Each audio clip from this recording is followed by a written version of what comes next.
All right, ETM Hotep, welcome to uh, Freestyle Fridays with the Seshu Ma'ani Merunecher. And tonight we'll just have an open discussion about anything related to the Egyptian culture or the Egyptian language. All right, so we just want to kind of just open the mic, open the floor. Anybody on the panel that has any topic or anything that you want to share, discuss, or address, or anything like that, we could just go in and freestyle on it. All right. But before moving forward, we always recite the offering formula. So I don't know if anyone else is available to do that. If not, I'll recite it.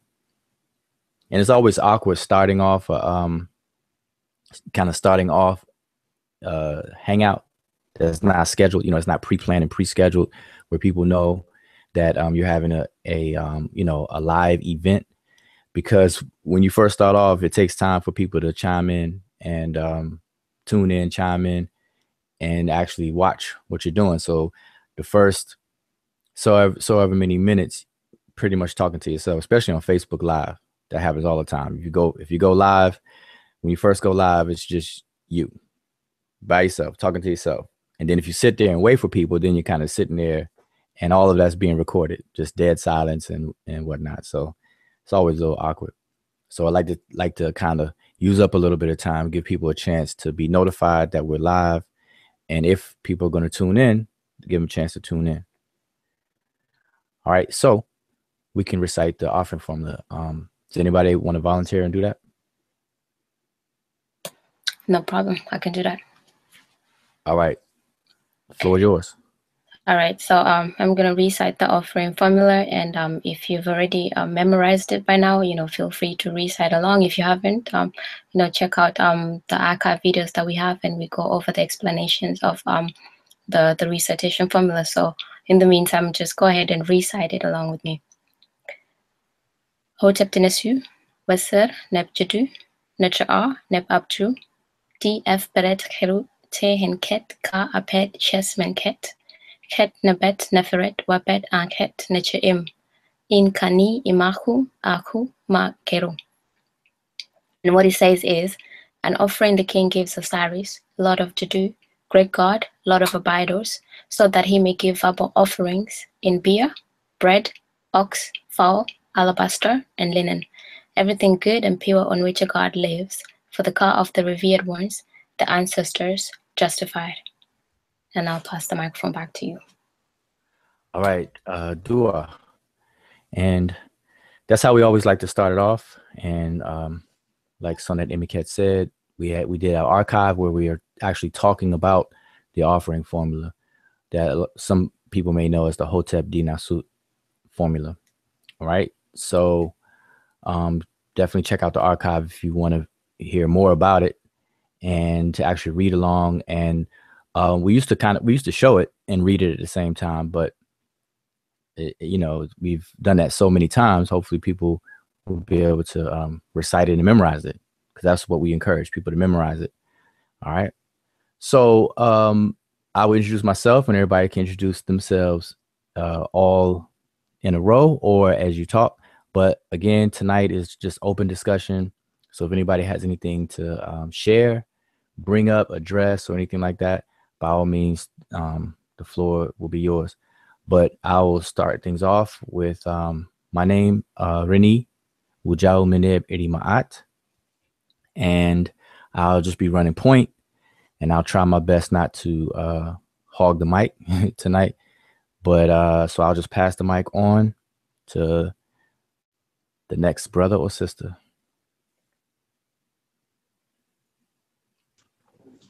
ETM Hotep, let's welcome in peace. Rennie June, that's my name is June. Thanks for tuning in. I hope you guys enjoy the show and leave with satisfaction. Hotep.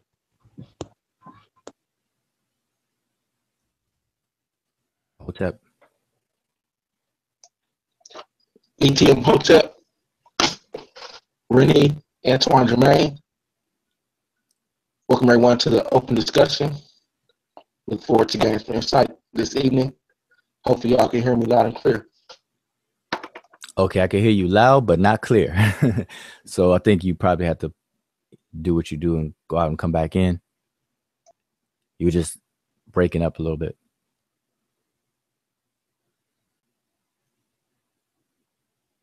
So, yeah. So who else do we have on the panel? Hotep, Renee, Imiket, Aku, Kinshai, Akinyi. And, you know, welcome to our show. Hopefully you enjoy, and yeah, looking forward to this. ETM Hotel, Renee, Damien, Damo, Everly. Welcome to tonight's show. ETM Hotel, Renee, Sean. I'd like to thank everyone for tuning in to the show. Let's have a good discussion. All right. So who's going to kick it off? Who has something to share, something to address? Mic is yours. The floor is yours. Spark it off. Kick it off. I do want to say Hotep to those who are watching now. So we have Tutong Kara in the building. Say Hotep.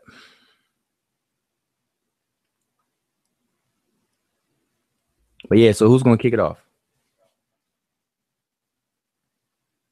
Or yeah, or should I start or something? I gotta. Okay, Antoine, let's check your audio. You say something again?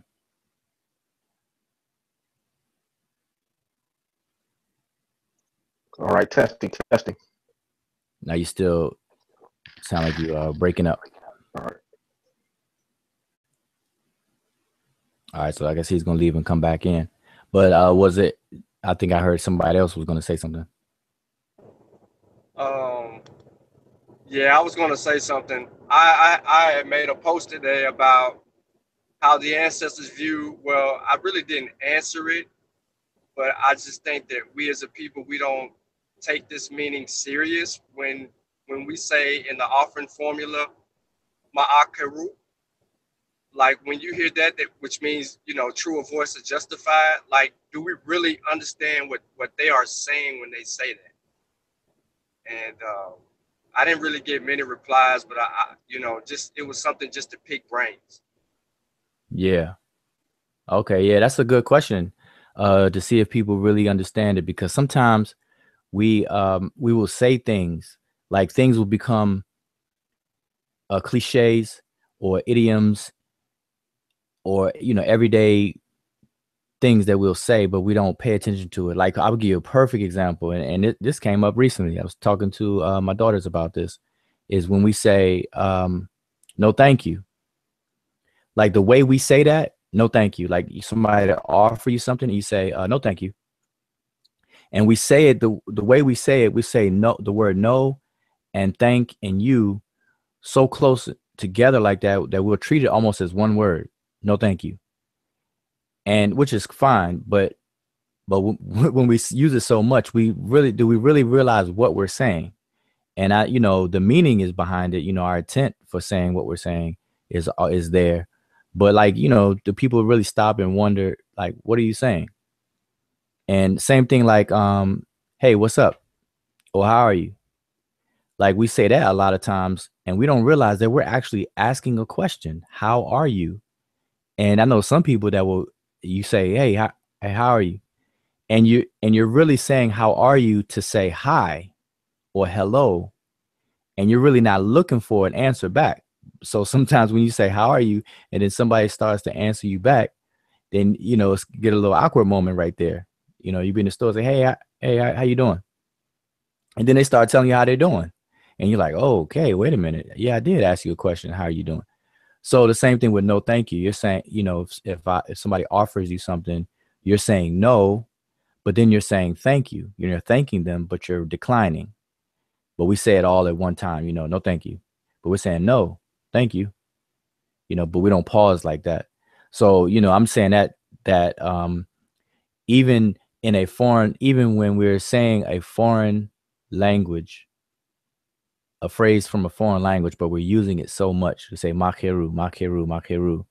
Do we really realize what is being said there and what's being implied there and stuff? So I think that's a really good question on what that is. So you said, I know you said you didn't answer it, and you wanted to kind of pick the brains and see what replies, responses you get and stuff like that. But that's a good question. It's a good question for a lot of things, but that's a good one. Makeru, because that's what was said at the end of the offering formula. Inkani imaku aku makeru. So yeah, that's good. So what does it mean? What does it mean? Let's talk about it then.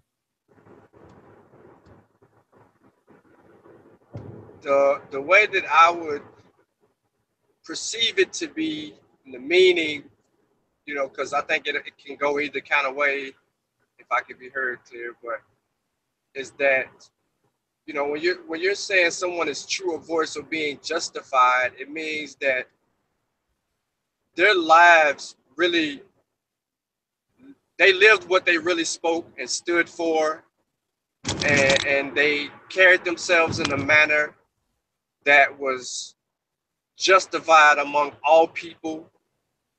It wasn't like worshipped or anything like that. It was like the law, like the laws of Ma'at, or we can kind of clear that up. But if I say that I'm going to be a particular way, then that's the way that I need to be.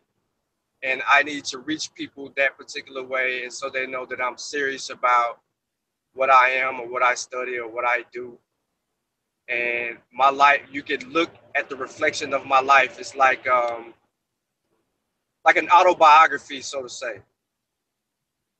If you read about me, well, that was exactly how he was. It was this particular person. It's kind of like when someone always stand up and at a funeral, so to say, and they would give a testimony about this particular person in front of them and talk about the good. Not never mentioning the bad, but to talk about the good. But in this sense, from the way that it's mentioned in the offering formula, and then you see this turn up in other instances on steles, it just seems to me that when they meant ma'akaru, when they meant true of voice or justified, it was dignity, like the hammer, the stamp on their life, like the way that they lived was above all means. They were like excellent in what they did or whatever. Yeah, I think those are good points. Excellent points. And I want to pull up something while you were talking. I'm seeing if I can pull it up and share something on my screen. Testing. Yep, loud and clear now. All right, cool. Yeah, just to kind of add to the Makeru, as you look for what you like to pull up, I kind of think about how we talk about they use different paronymies in the language, and when we hear like Makeru, when we say true of voice, we're just saying like a almost like an epithet for that person. And so, what makes somebody's voice true? What has that person done to make what they say to be considered true or trustworthy or honorable or righteous? And so that when they say Makeru, that like he kind of, as my son Sean stated, and he stated it very clearly and very well, that person has their voice and everything they've done stands on that righteousness. And that kind of makes me think of also like when we see the glyphs with the platform, that platform is straight, and kind of shows that that person has been straight throughout their life. Mm-hmm. Yeah, I just wanted to kind of like quickly summarize what it means to me. It's like what I see. I think it's just to kind of say what everybody else has said, but it's just to say that that their actions match, the words match their actions in a way. And also when you look at where you get those, I think about the judgment scenes and all of that kind of stuff. And when there's the declaration of what the person has not done, and all of that. And, you know, at the end, then they are declared that, you know, what they say is actually true, that they are, you know, true of voice. So, you know, they declare all the sins that they haven't, that they have not committed and all of that. And then they are deemed to be righteous or true of voice. Okay. Those are excellent. Hopefully you all can see my screen. Can you see it? To you. To Okay. And I'm actually sharing, and for those who are watching, if it's a little blurry to you, just make sure you click on the cogwheel and change your quality settings on the video as you're watching on YouTube. But hopefully that's clear enough for you can, you know, see it. But yeah, I wanted to share, this is what I was looking for. And Son at Emeka, you had mentioned it, the judgment scene. And this is where the phrase Makheru is pretty much used a lot. And where it kind of stems from, and gives it some context of why it's used and everything. And so that's why I was asking, so what does it mean? And also to discuss that phrase Makheru, it gives us the opportunity to know the importance of the grammar of the language. Because Makheru is, first of all, what does it mean? I think one of you already said it. What does it translate to, I should say?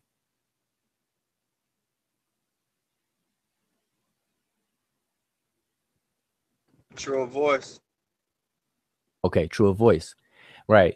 And so the word, so which one is, so the word ma is true, and cheru is voice, and so ma cheru is true of voice. And so in understanding the grammar of the language, we'll know, okay, true is an adjective to describe, to attribute a property to something. And so you're attributing this property to voice, true of voice. And so we don't talk like that in English. We don't say true of voice or something of something. We don't do that. So although some people may say it means true of voice and translate it as true of voice, it's best to translate those types of phrases in a singular word. So this is why you see some people translate it as triumphant or the single word justified, because that's what the meaning would carry over into English instead of saying true of voice. And the reason why a person is triumphant or justified or true of voice will be literal is because they've gone through something and they've prevailed. And so the context given to that phrase is the judgment that occurs. And so I'm sharing the screen of a typical judgment scene that you'll see in the so-called Book of the Dead, the Runu Pered Mheru. This particular one is of Hu-Nefer, but you'll see it in pretty much all of them, especially if they have vignettes there where it's illustrated. But it's in this scene where it gives it a lot of context. So someone is actually going through a judgment process, and they've gone through it successfully. And at the conclusion of it, they are deemed triumphant. They have been tested, they have been tried, and they have been proven. So true of voice or makheru can be also translated as proven. So you got these singular words: proven, triumphant, justified, and so on. But as far as the grammar is concerned, makheru is an adjective phrase. And so true is the adjective, and keru, voice, being the noun. And those types of constructions in the language are very prolific. It's a whole lot of them, and they become idioms in the language, and they're used to describe things. So you'll see them what's called epithets. So a lot of the epithets that you see for people, for places, and for deities especially, will be this adjective phrase type of construction in the language, where you have an adjective follow right behind it with a noun.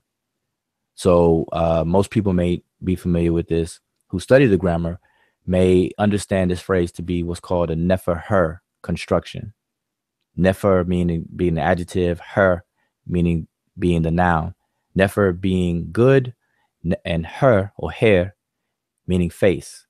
So it's the good of face or beautiful of face construction. That's what some people will call it.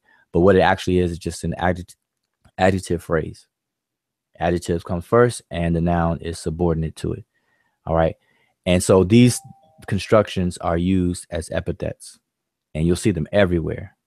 You know, so Makeru is a very popular one. So now knowing that, then it kind of goes back to what you were saying, Sean, in terms of the importance of it, or how did the Remich see it and things. And so if you understand how these constructions were used, they were used to give attributes to someone or to describe a property of someone or a place, or like I said, or a divine principle as a deity. And so they're given attributes and properties. So when you're given the title Makeru, this is a description of a property that you express or that you, that you are exhibiting. And as simple as that may sound, believe it or not, in English, like, the way that we deal with naming things and stuff, we don't see the importance of names and these titles or descriptive terms to deal with properties. Like, so for example, if I like, for example, if you call a woman a man, calling him a man or anything like that, it's not going to change the reality that, they're a woman. So, and I guess what I'm saying is that just by labeling something, it does not make it that something. It's the other way around. So like if you're looking at a two-way street or a directional thing, if you label something, labeling it does not make it what it is. It's the other way around. You're trying to observe what behavior something has or qualities or properties that something has, and then you're going to create a label based on that, not the other way around. And so Makeru, in that sense, is describing someone after something. So it's a property that people will carry and have and possess. All right. So that's just,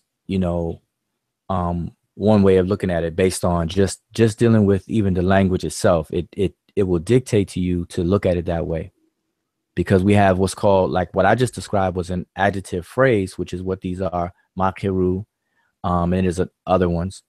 A popular one, like I said, would be Neferher. But Makeru, these phrases are used to describe an entity, be it a place, a deity, or a person, or an object, animal, but it's an entity. And so when it does that, then it shows a possessive construction where you own this. So like, for example, if for here, I don't know if you all can see my cursor. I don't think you can see my cursor. So let me see if I can get my cursor turned on here.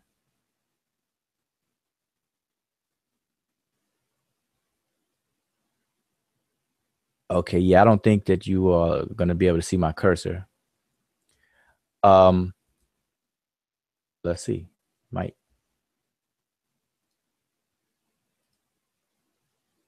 No. Okay. So let me just direct you to something that's on here. I want to show you. Let's see, how can I direct people to where it is?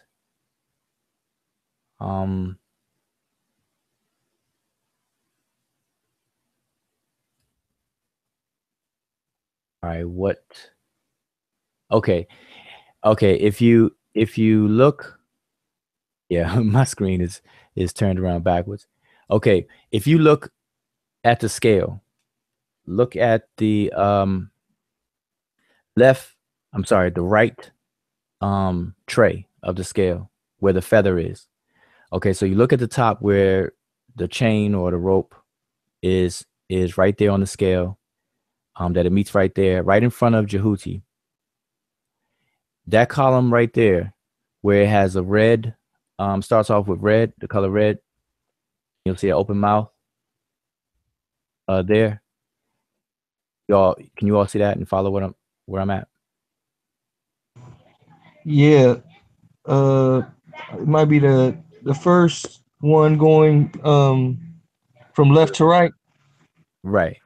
It's the first one. It'll be column number 1, reading from right to left. But I'm trying to direct people. It's kind of hard without just pointing to it. But if people could, I think you got that reversed. It's left to right. We have the animals facing to the left. It is right, left.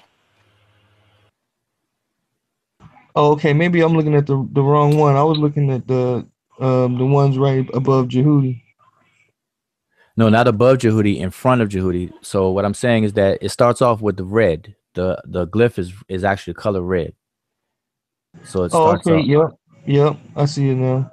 Okay, so that's the column that I'm dealing with, and I apologize for not having to be able to show it on the cursor, to be able to just point to it for those watching this. But I'm in that column, and the reason why I'm pointing this out is because this is where you see the name of this individual whose papyrus this belongs to, which I said earlier is Hu Nefer. So if you look at the bottom of that particular column, you'll see his name where it says Wasir Sesh Hu Nefer. So the Osiris, the scribe, Hu Nefer. So, and then right below Hu Nefer, when you see that, you'll see the phrase Ma Cheru. So this adjective phrase that I've been describing is being used as an adjective to describe this particular entity who is Hu Nefer. So it shows, and the way this is constructed is that it shows ownership.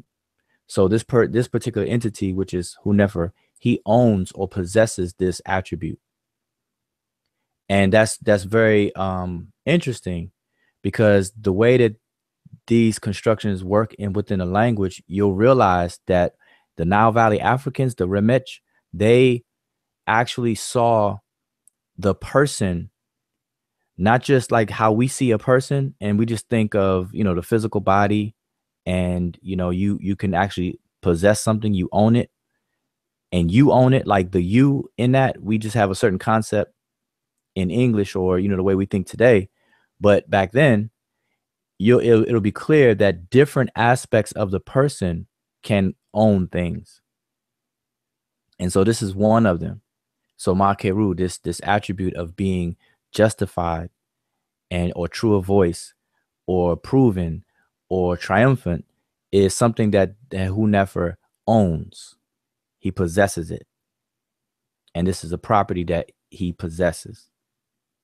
Okay, so just remember that, so that so hopefully that will kind of tie into what you were talking about, Sean, in terms of how the ancestors see it. And it's very, very important. It's not something that was tossed around lightly at all, because it's not something that you name in that way, because we have two ways of naming something. We'll name something in terms of trying to categorize it, but then we'll actually give something its identity, because in English, we'll say name and then we'll say identity, and they'll be different. So what is something's name versus what its identity? Like, for example, I will ask any of you all on the panel, what's your name?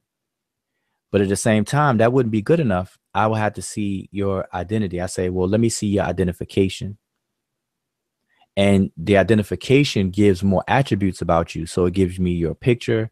It will basically, an identification card, whether it's your driver's license or state ID or whatever the case is, there's enough information on there that is put there in such a way where it can be trusted, and that accurately reflects who you are.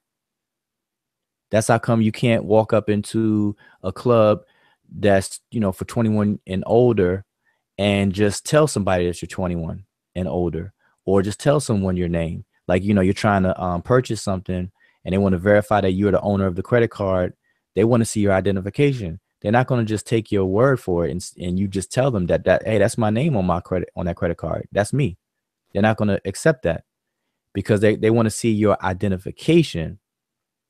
And today's identification is done in a you know, there's protocols in place to where the identification is supposed to accurately describe you and prove that you are who you are. You see, so name can be different than ID. So the word Ren in the language Ronnie Kemet is people translate it as name, but it also means identity. What something actually is and has been observed to behave like, what properties that it does it have. So it's all inclusive of all of that stuff. So your identity is inclusive of your mental state, your behavior. Do your words line up to your deeds? And all of that stuff goes into what we call your identity. You know, that reflects who and what you are. You know what I'm saying? So that's how they saw these attributes and things. So to be Makeru and have that as an epithet added onto your name, that encompasses your whole identity. And that was taken very seriously. So everybody, the average Joe Blow, or just anybody just couldn't take on these different titles like how we do today. Today, we'll call a sister queen, say, hey, queen. And women will call brothers, hey, king, you know, what's going on, king, and stuff like that. And that sounds good. And that's fine. But in the long run, what we're doing is that we are diminishing the importance of these titles and epithets and things like that. And we're bringing it down instead of us striving to go up and elevate, because you have to earn the title Makeru, just like you have to earn, or there's certain requirements for you to be called a king or a queen or a scholar or a teacher and stuff, you know. So we have to just keep all that in mind. I know I'm going on and on, but so I'll just mute my mic. But anyway, so hopefully that kind of ties in. I just want to share this and give it context for that specific phrase. It's called an adjective phrase, or neferher phrase, as some people may know it as. But that's what that is. Is that similar, like a phrase like foremost of the Westerners? Yes. So you got your adjective and you got your noun. Yeah. And I'll give a couple examples, because this is something that we pretty much recently covered in dealing with the grammar and stuff. There are like, just to show you an example of why it's best to translate them into English as singular words. And we call these words adjectival words. So they're singular words that perform a function as an adjective, because it's used as, you know, describing somebody or something. So like, for example, if I say Wemet ib, the word ib means mind, you know, a mind, your mind. And Wemet means thick, like something that's thick. So if I say Wemet ib means thick, well, literally it'd be thick heart, because the word ib they translate as heart. But we know that the heart is symbolic of the mind, the essence of you know, you and your thoughts and things like that. So Wemet ib would be a thick heart or a thick mind. Now that doesn't make sense literally like that. So what is it saying? It's simply saying bold. Somebody who's bold. Because if you have a thick mind, that means you're bold. And another one, let's say a min-ib. The word min means stable, and ib meaning mind. So if I say min-ib, it's a stable mind or stable heart, but, you know, stable mind. So, or stable of mind. But we don't talk like that. So we would translate that into English as simply saying stubborn, or in a positive way, it could be courageous. You know, so anyway, I'm just saying that this is how we would do it. And so what we're saying, we're using these words to describe something. And we're describing what we observe. So these are our properties that exist that are observable with either, you know, a thing, a place, a person, or even a principle, such as the deities, the various different Necharu. So that's what these phrases represent. So Makeru is a very important one. It's something that's observed, true of word, true of voice. I think that's interesting how you say the term like a stable mind. We could have a I guess connotation as far as being courageous, or denotation as far as being stubborn, where we kind of make one negative and one positive.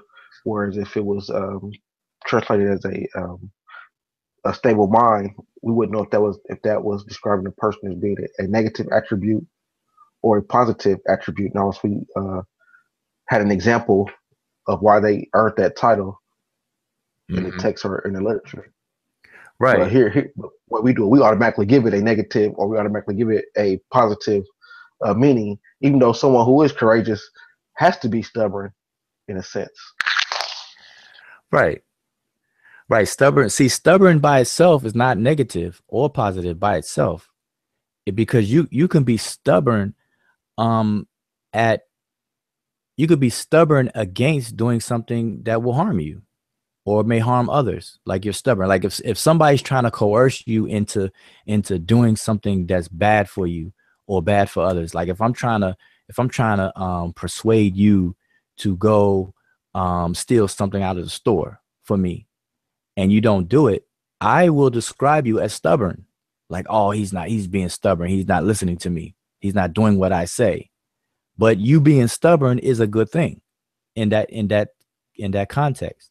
So, yeah, see, this is something we have to understand with semantics and the environment that these things are all used in. And this is the importance of learning the language and reading the text after you've learned the language, and to reanalyze and reevaluate the existing translations that are out there, because a lot of the translations, they're good, but we don't know the small nuances that can change something. Because like I always say, it takes 100 pennies to make up $1. And so one penny is not more important than the other, because all of them are needed to make that $1. So these very, very small, slight nuances in the text makes up the whole.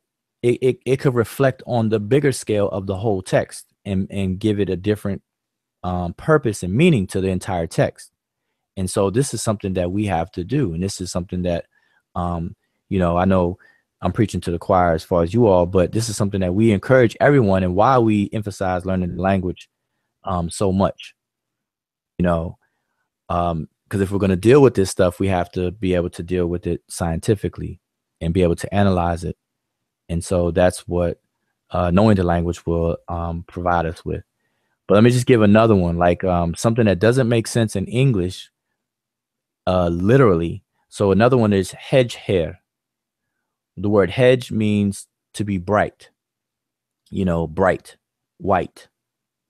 So if I say, and hair means face. So if I say hedge hair, you may think I'm talking about a white face. I'm trying to say, or somebody may think I'm trying to describe, you know, a racial thing. Instead of a black person, a white person, or European, or whatever the case is.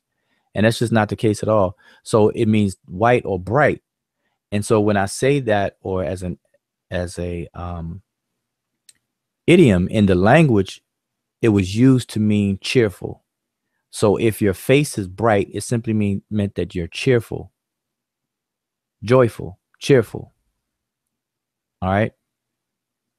And the thing about it is we use it, because when I said that, you could think of an example that we use in English. Like if you look at a child who's slumped over, looking down, the first thing somebody might say is, "Hey, brighten up."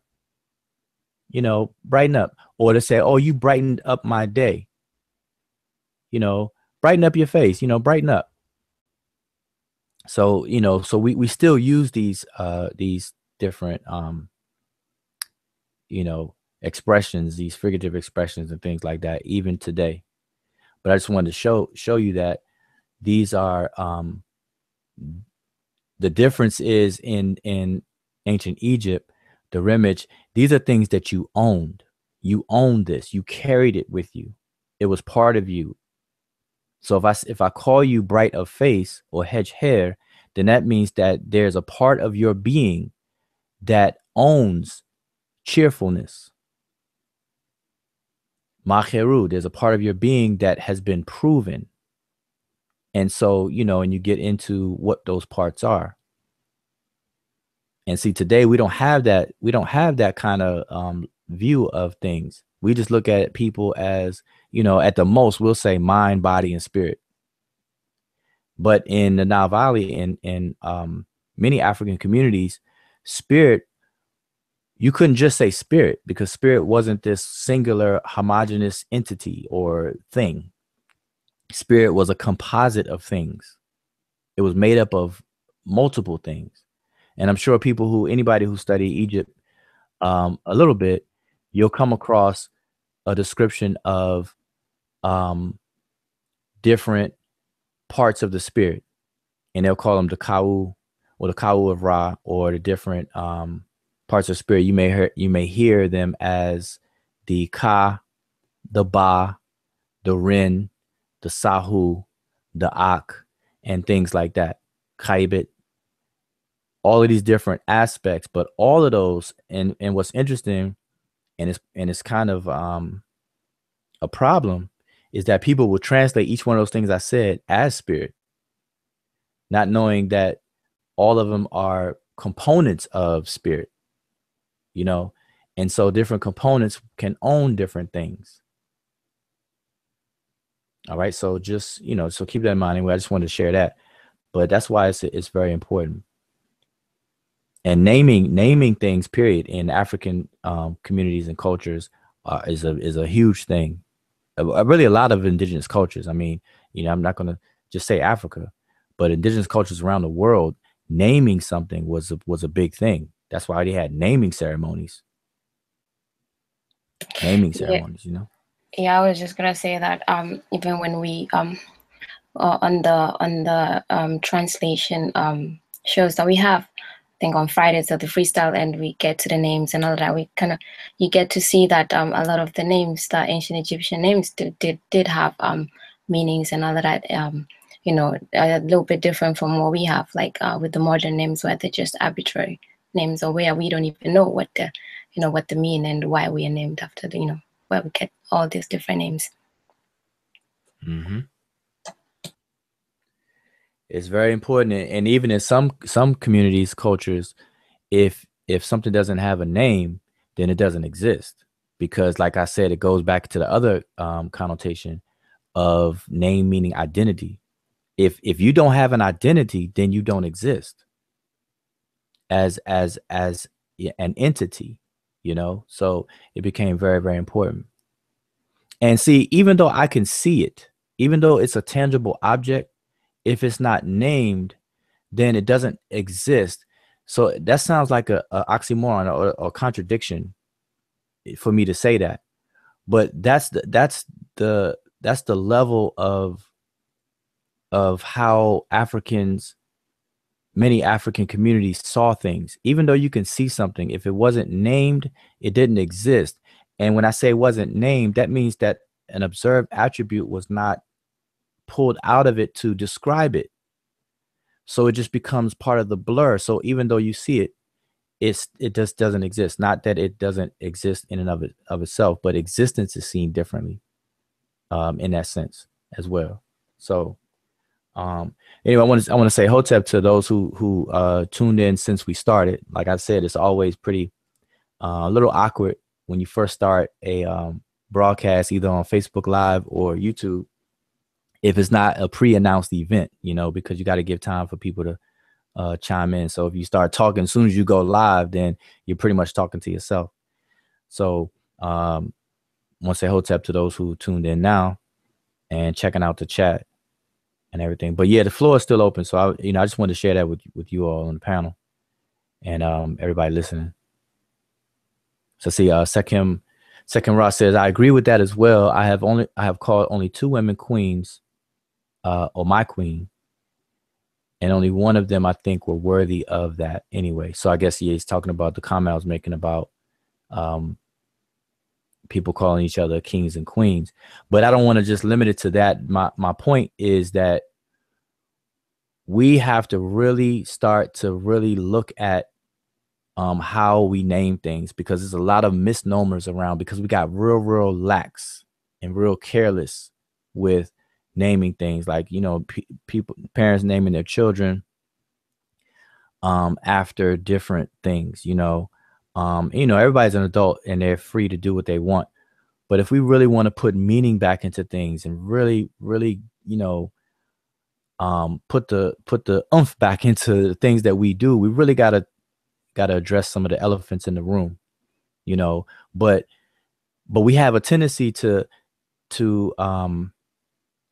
be so lazy that we won't work hard to earn a title. Like, for example, if titles were, you know, on a hierarchy, you know, up and down hierarchy, and we're at the bottom, let's just say you're someone that's at the bottom and you want to become this title and it's up top, I mean, it's above you. Instead of working hard to climb up to that level, instead, what we do is we're lazy. We don't want to work hard. So we'll bring the title down to us. And so we'll, you know, so that one of the examples I gave was kings and queens and things. You know, a queen, in most sense, is a wife of a king. So in order for there to be a queen, there has to be a king. You know, so if a man is not a king, then he can call his wife a queen all he wants. Then it's still just doesn't, you know, it sound good. I mean, you know, they're pet names. They sound good, you know, to call each other. It's like a compliment, you know, and that's fine. You know, people need that and be uplifted and stuff like that. But if we're really going to put the real meanings behind these things and move forward, and let's really do this thing, then we have to address these different little elephants in the room. Stop with the misnomers and things like that, because otherwise we'll just get too comfortable with the misnomers and think nothing of it. And the most famous one I always use is driveway and parkway. We've gotten so used to calling a place where you park your car a driveway. And then we've got so used to calling a place where you actually drive your car at high speeds at that, but we call it a parkway. That is so backwards. Why would you call a highway, you know, like I-95, a parkway or whatever, some place that you are driving, you're moving, but you're calling it a parkway. And park, we know park is to stand still. To park your car is to stand still. You know, so anyway, I'm just saying that's one of the famous misnomers. If anybody wants to know what a misnomer is, that's the clear-cut example. Driveway and parkway. Those are 2 misnomers in reverse. And so we got to stop doing that with a lot of different things. I got a quick question. I don't know if it's been addressed on a larger platform or not. But as far as the I guess the accusation that HAARP or the government is controlling the weather, I don't know if there's some kind of like in reality, I guess this kind of goes back to like as far as you're saying about the misnomers and different things that we kind of perpetuate as a people, instead of, you know, actually understanding, I guess, the seasons and the cycles and things of that nature. But with that being said, I guess my question, my concern would be, if we think the government controls the weather, what part or what percent are they controlling? They control 10% of the weather. They control 50% of the weather, or they can just make these hurricanes or what have you whenever they decide to. Yeah, well, I had asked a question about that, because I don't, I try to stay away from some of the claims that's out there. Some of it, if I have free time, I'll chime in on some conversations, but I'll dodge a lot of them, and I'll throw out a question. And on that particular one, I threw out a question, and I said, for those who are experts on HAARP and everything like that, I just asked the question, and I still to this day I haven't got an answer. I asked the question. I said, has HAARP ever created a destructive hurricane outside of hurricane season? And I have not received an answer for that. Well, I can't say I haven't received an answer. A couple of people just said no. So I guess I did get an answer, no. But it was only a few people out of a lot of people. And what I found that was interesting is that when I asked that question, and mind you, this is on Facebook, when I asked that question, a lot of the majority of the comments or responses I got wasn't an attempt to answer my question. It was an attempt to prove that HAARP exists. And that wasn't my question. Like, I think everybody knows that HAARP exists. Like, you can look up HAARP. HAARP is an acronym for something. I forgot it off the top of my head, but HAARP stands for something, and it's an actual something that I believe it's up there in Alaska somewhere, and it's something that it exists. But that had nothing to do with my question. I didn't ask does HAARP exist or anything like that. I asked, has HAARP ever created a destructive hurricane outside of hurricane season? That was my question. And it was just interesting to see people not even answer my question and assume that somehow I'm saying that HAARP doesn't exist, because all the responses, not all, most of the responses I got was trying to prove that HAARP exists. HAARP exists, this, that, other, you can look this up and look that up. I'm like, man, wow. And so it just tells you the level of like where people are in terms of, I mean, I think that's very telling for that to be a reaction to my question. But I did get an answer. I think 2 people said no. Because that question, see, the reason why I asked that question is it forces people to think, because a lot of thinking, we gotta get logic back into our heads, in the forefront. Logic and reasoning, science and math. Logic is math. Science deals with evidence. So science and math should be at the forefront, and right behind them, or within those 2 domains, is evidence and logic. So we have to really get back to that. So we can start to have these logical premises by which to start thinking and operating off of, that we call reasoning, and so we got to get that back in there. So I asked that question to really just, spark some logic, because the whole thing is, if HAARP has not produced a destructive hurricane outside of hurricane season, then why is it an automatic thing that these hurricanes, category 3, 4, or 5, are automatically associated with HAARP, when none of the people who are making these claims work at HAARP or have evidence to show it? The what do they call it? The level of evidence, I forgot, or the strength of the evidence, it's like none. And then why they always come from one direction? Why doesn't it go from the Gulf of Mexico towards Africa?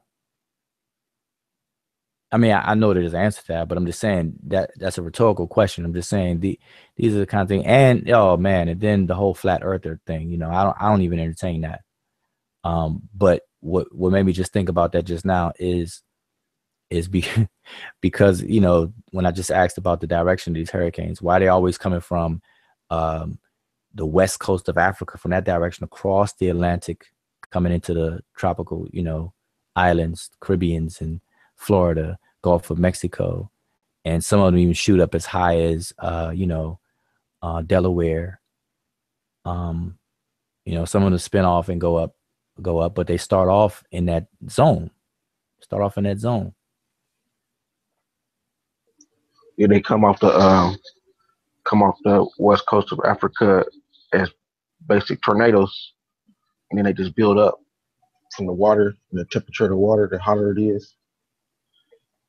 So, but that's interesting, and definitely give a shout out to San Jehudi Mahat. I know he's getting prepared, stacking up water and things of that nature. So he gets prepared for the weather in his area.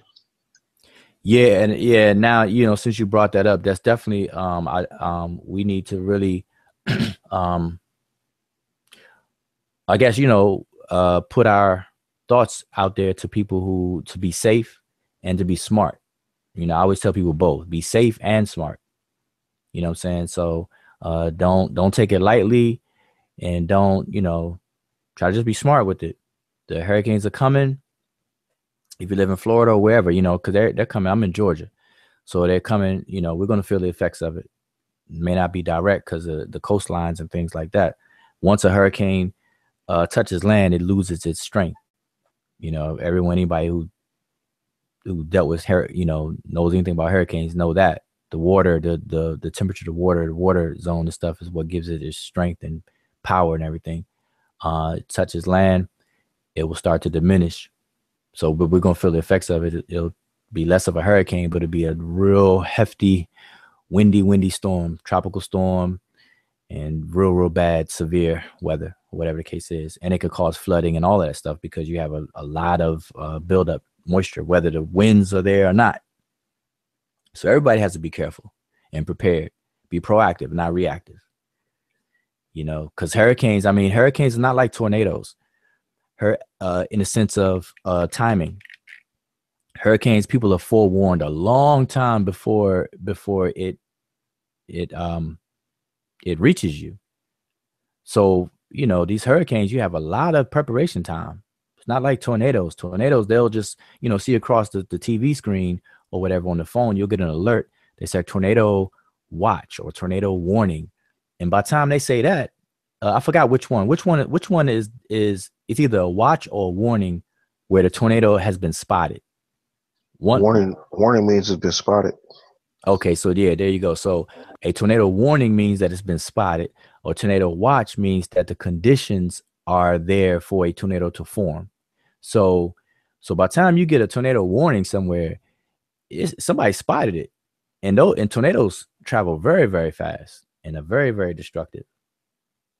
So that's different, you know. So for hurricane, people are told about it days in advance. So people just be smart, and I hope everybody's safe out there.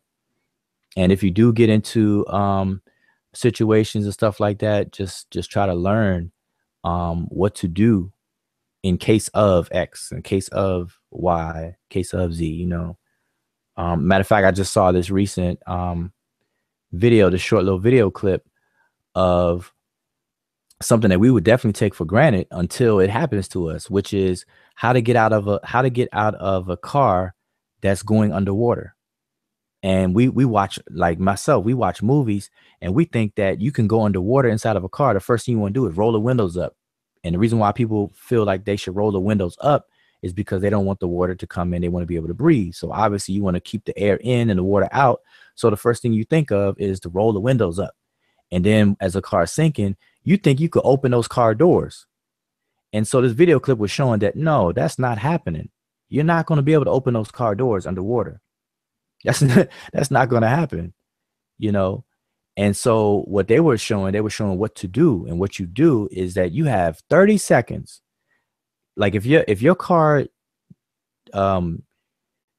if you're driving and your car just happens to hit a flood zone, like you know, water is deep enough for your whole car to be submerged, they tell you that you have 30 to 45 seconds to get out the car. That's what they say, get out by any means necessary. Get out, get out. Roll the windows down and get out. If you got passengers in the car, everybody should know to get out. It's like the same thing with stop, drop, and roll. You catch on fire, first thing you do, you stop, you drop, and you roll. And so that should be embedded in our minds. If you come into a flood area and your car is going underwater, you windows down, get out. Windows down, get out. If you got a baby or somebody in the back or whatever the case is, you got to be even faster, because they say you only have like 30 to 45 seconds tops before that water comes up in there and whatnot. So, but what they do in the movies, see the movies, the car will go off the side and get into the water, and people still in there, and they roll the windows up, and they're like, oh my God, and they're doing this, and they're trying to open the car or kick the window out and stuff like that. Yeah. So anyway, I just thought about that. But anyway, so people, yeah, hopefully everybody's prepared. They got, if they get flooding, stock up on essentials, food, some water, all that good stuff. If you have children and everything, make sure you got all the stuff for them. And it's always good to be safe inside. Definitely. So yeah, but again, the whole thing about the government, HAARP, controlling it and creating these destructive storms. I mean, you got to think about it. Imagine if HAARP could really steer some storms and create them like people say that they do. I mean, we know that you have different things that can provoke rain, and all this other kinds of things. So, and people want to blur that into the conversation also, like, crop, or they'll have a cloud, I forgot what they call it, technical name for it, but where they seed the clouds to cause the clouds to rain and stuff like that, in droughts and stuff. People connect that to chemtrails and all that good stuff. But if the government can weaponize a natural phenomenon such as a hurricane, then wouldn't it be to the advantage to send those things not to the vacation resorts? Because I remember Florida and the Caribbean islands, the Gulf of Mexico, that's where everybody goes to take a vacation. So why would a storm be created to level those places where you got prime real estate in the United States, and then even in Puerto Rico, Dominican Republic, Cuba, or all those St. Vincent, all the islands, tropical islands down there, and things like that. These are places that people go for vacation and stuff, prime real estate type stuff. The Florida Keys, or whatever the case is. So why do that and not send it over to people who the United States don't get along with? Like right now, you got the whole thing, the foreign with North Korea and stuff like that. So why not send they trying to send nuclear, trying to build up a nuclear capability of sending a missile to the United States. Why not steer a storm? Hurricane Category 7. Anyway, but so yeah, the floor is still open. I'm trying to scroll through, see what everybody's chatting about on the chat, the live chats. I want to say Hotep to everybody again. I was trying to get in. Huh? I said I was trying to get in earlier.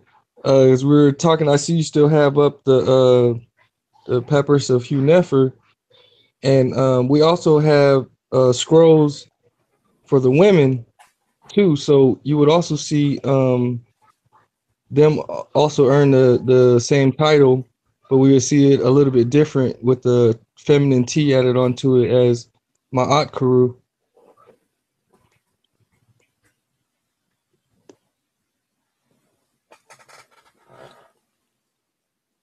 I think you broke up on the last thing. You were finished. I thought you were still saying something, but yeah, that's true. Ma'at Karu. Yes, absolutely true. Yeah, another thing about this also, I like how you see the Q Nefer with the H, and then you see the quail for the W right there. Mm-hmm. And then the Nefers are like, you can almost point that out for the audience. Yeah, I apologize earlier. I can't turn my cursor on for this particular the way I'm sharing it. But like I said, this is the scene from the Papyrus of Hu Nefer, and you can see his name. So you see Wasir Sesh. It's actually Sesh Nisu, royal scribe. So the Osiris, the royal scribe, Hu Nefer, true of voice, or triumphant, or justified, or proven.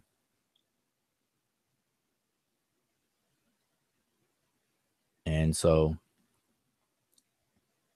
yeah, so that's just something that people should be aware of. And so that's a good example. So Sean brought that up as an example of the importance of that. But I'm just trying to see who else chimed in here. Let's see. Let me go back up. So,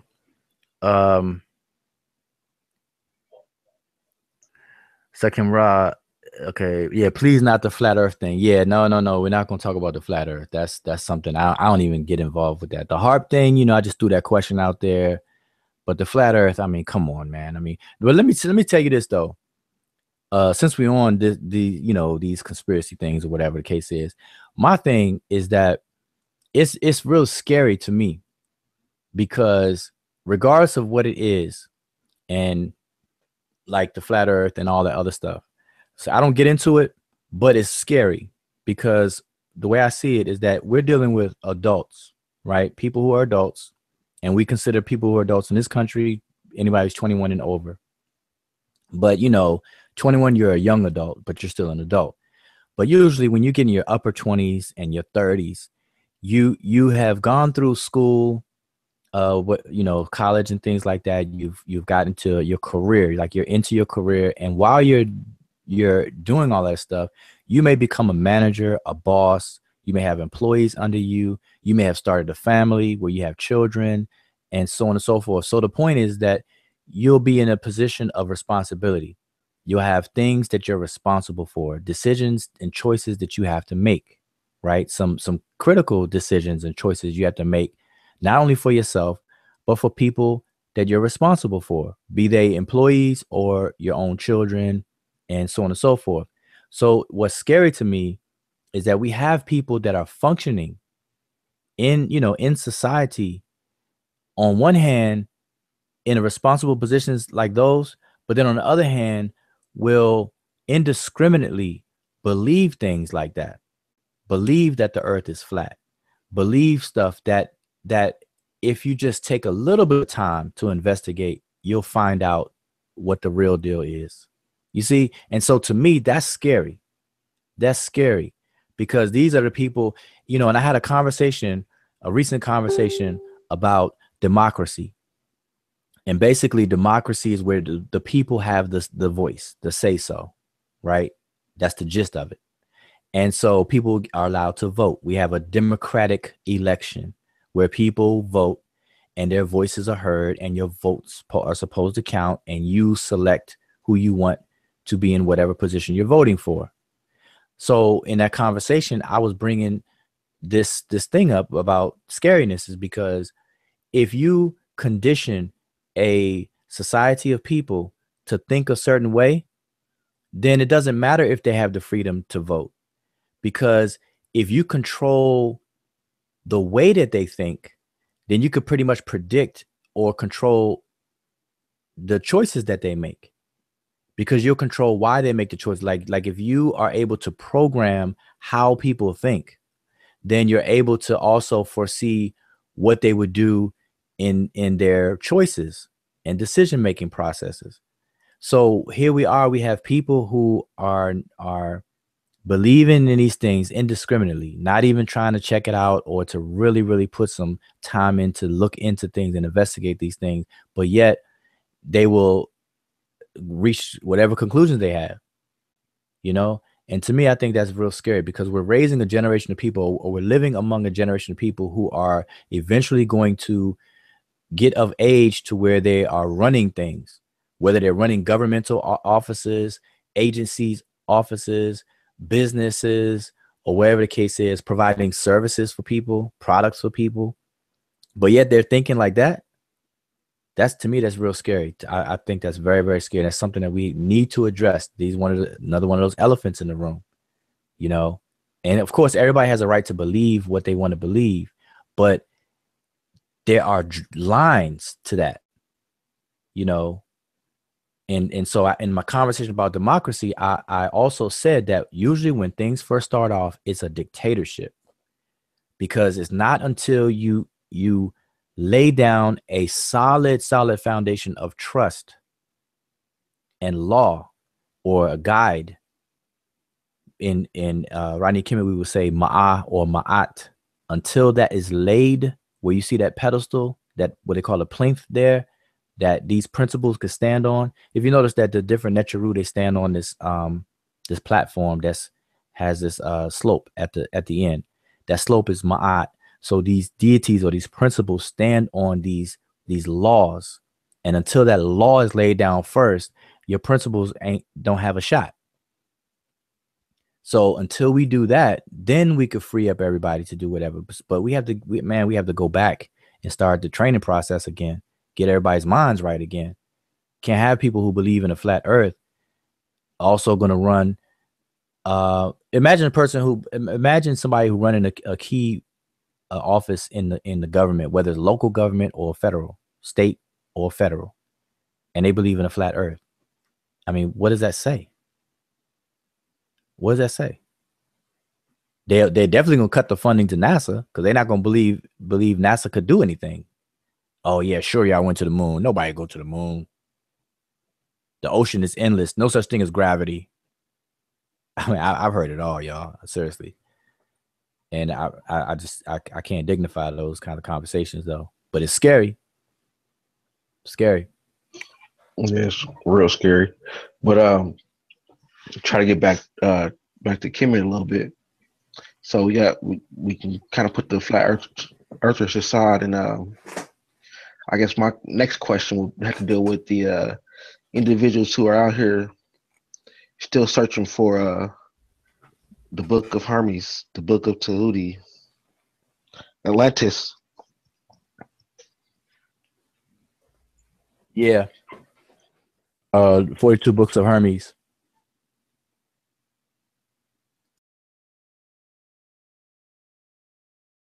So that was the most recent conversation in our Facebook group, was about the 42 Books of Hermes. And I had asked a question. See, when people bring up these different things, the Emerald Tablets, the 42 Books of Hermes, what else? What else is out there? What's another one they talk about? What's another popular one? One thing I can find that goes along with that would probably be like Atlantis. Oh, like places? Yeah, Atlantis, Mu, Lemuria. Yeah, it's just man, see, we got to put science and math to the forefront. So we got to ask for evidence, and we got to use logic. So it's just ask for the evidence, you know, and that's what I did when it came on the topic of the 42 books of Tahuti. Of Hermes. I just simply asked, where are the primaries for that? Or point me in a direction to where I can get more information about these 42 books. Where are they held?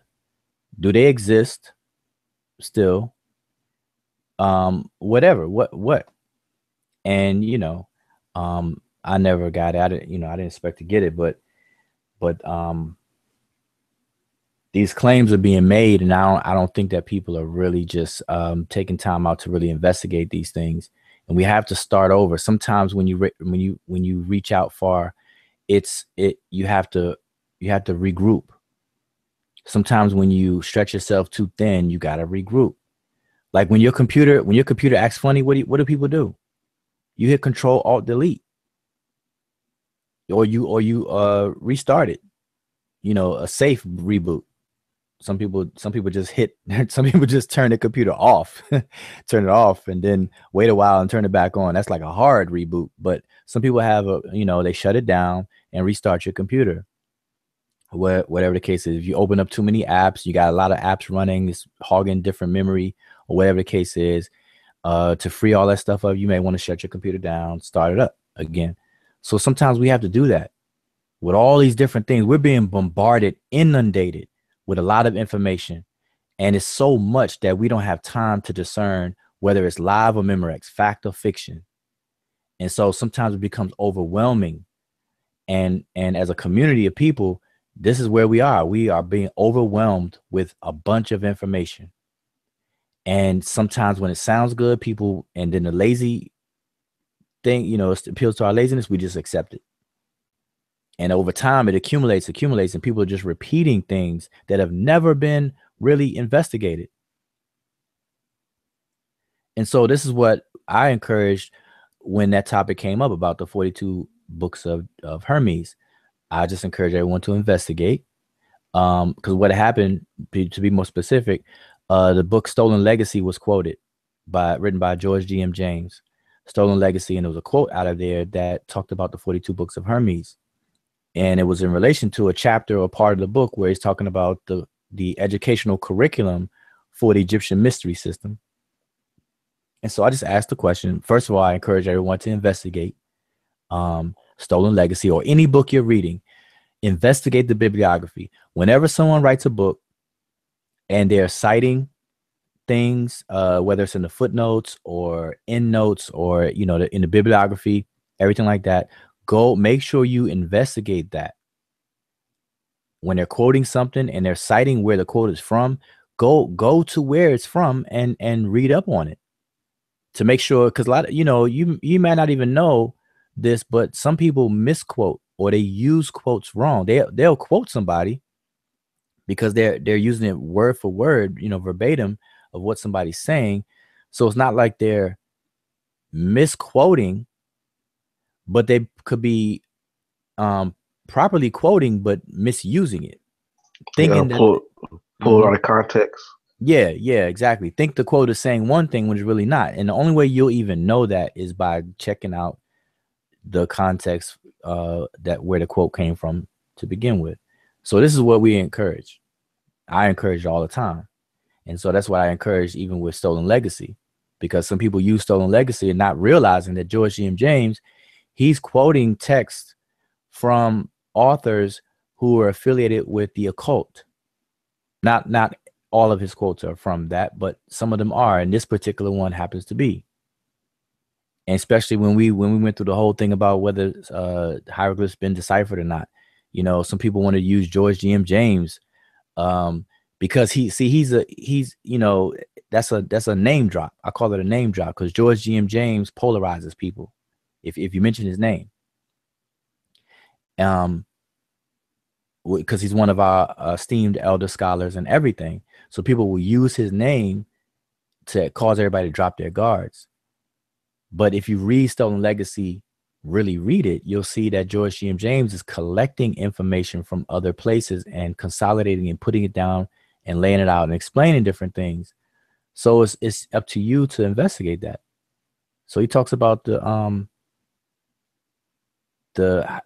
Egyptian language and how it comes from a secret language called Senzar. When you look that up, you'll find that that's something made up by Madame Blavatsky and things like that. Not made up by George G.M. James or anything like that, but he's citing it. He's dealing with that. So likewise, the 42 books of Hermes, same thing. So I just asked, where are they?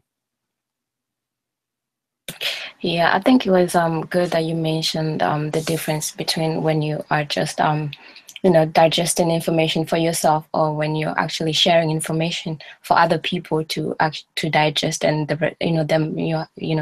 mention the fact that we have to be, we have to think about the responsibility that we have, when we pass over information, and the fact that when you're doing that, you need to really, really double check, and you pretty much just utilize what is known as step hesab. How do you know when something is known? Just that basic methodology, to figure out, if this is fact or not. And like you mentioned, check the bibliography, then investigate further on the bibliography, because sometimes people can actually quote things, but they might actually, or even even when they're quoting the stuff, you might not know if they're responsible enough to quote that, to quote them correctly. They might actually have have misunderstood or just misquoted the whole thing. So it's a good idea to always check the bibliography, and then you find out more. So just to pass on that, Tep Hesep, and also just having that, always thinking about the responsibility we have when sharing information that other people are going to, digest. Yeah, it's very important. Tep Hesep. Very important. There's correct methods in doing like sometimes there's, how the saying goes, there's many ways to skin a cat. I don't know why people even use that, but I've heard that before. But that specific expression, but basically it's saying there's many ways to do something. And so, which is true. And sometimes one person will do something one way, another person will do it a different way, and so on and so forth. And then everybody's happy because they have their way of doing things. And then if you try to tell somebody else how to do something, then you may get a pushback, and people are like, who you think you are? My way has been working for me for so long, and this, that, and the other. And so we get this kind of competition type of thing, and we don't want to listen to whatever. And but there's this thing called Tep Hesep, the correct method. The correct method is not only a correct way of doing something, but we also have to include in there the efficient and effective way of doing something. Because two people can do something. They can follow a procedure, wherever the case is, but one person can do it more efficiently or more effectively and have the same outcome as the next person. So we also have to understand that Tep Hesep, correct method, is also the best method. Tip, tep, top, head method. The best way to count or to calculate as well. So there's another little nuance in there in terms of the best way of doing something, not just a way of doing something, so people have to understand that and do things, more efficiently. And what I encourage people to practice that to kind of put that in there, burn that in their spirit, is to learn how to play chess. Because once you learn how to play chess, after you learn how to play the game, then, you're playing an opponent, but then learn to play yourself. And what that does is that when you play chess by yourself, you're no longer putting yourself in a position to win against an opponent. Now you're playing yourself, and you are both colors. You are the black and the white, or, the two different colors on the chessboard. And so now your mind moves from beating someone to now you want to control the squares on the board, and you want to make the best move regardless of what side you're on. So now what that does is, by doing that, it trains you to move for the best move and not move just to win. And by going through the exercise and practicing that for a while, you'll realize that you can apply that in your everyday life. Go for the best move. Go for the most effective way of doing things. Go for the most efficient way of doing things, and not just to outdo somebody else or to compete against somebody else or whatever the case is. Just do something for the best move. That's it. And so that's something that I always tell people, when this kind of subject comes up. Learn chess. Learn to play yourself in chess. And oh, go ahead. I'm sorry. No, I was just about to say that you usually use this really good analogy of coming across somebody who's trying to build and make some cement and all of that with the fork and all that, and I think that's a good way of explaining the efficient way of doing things. Yeah, exactly. That's a whole nother thing.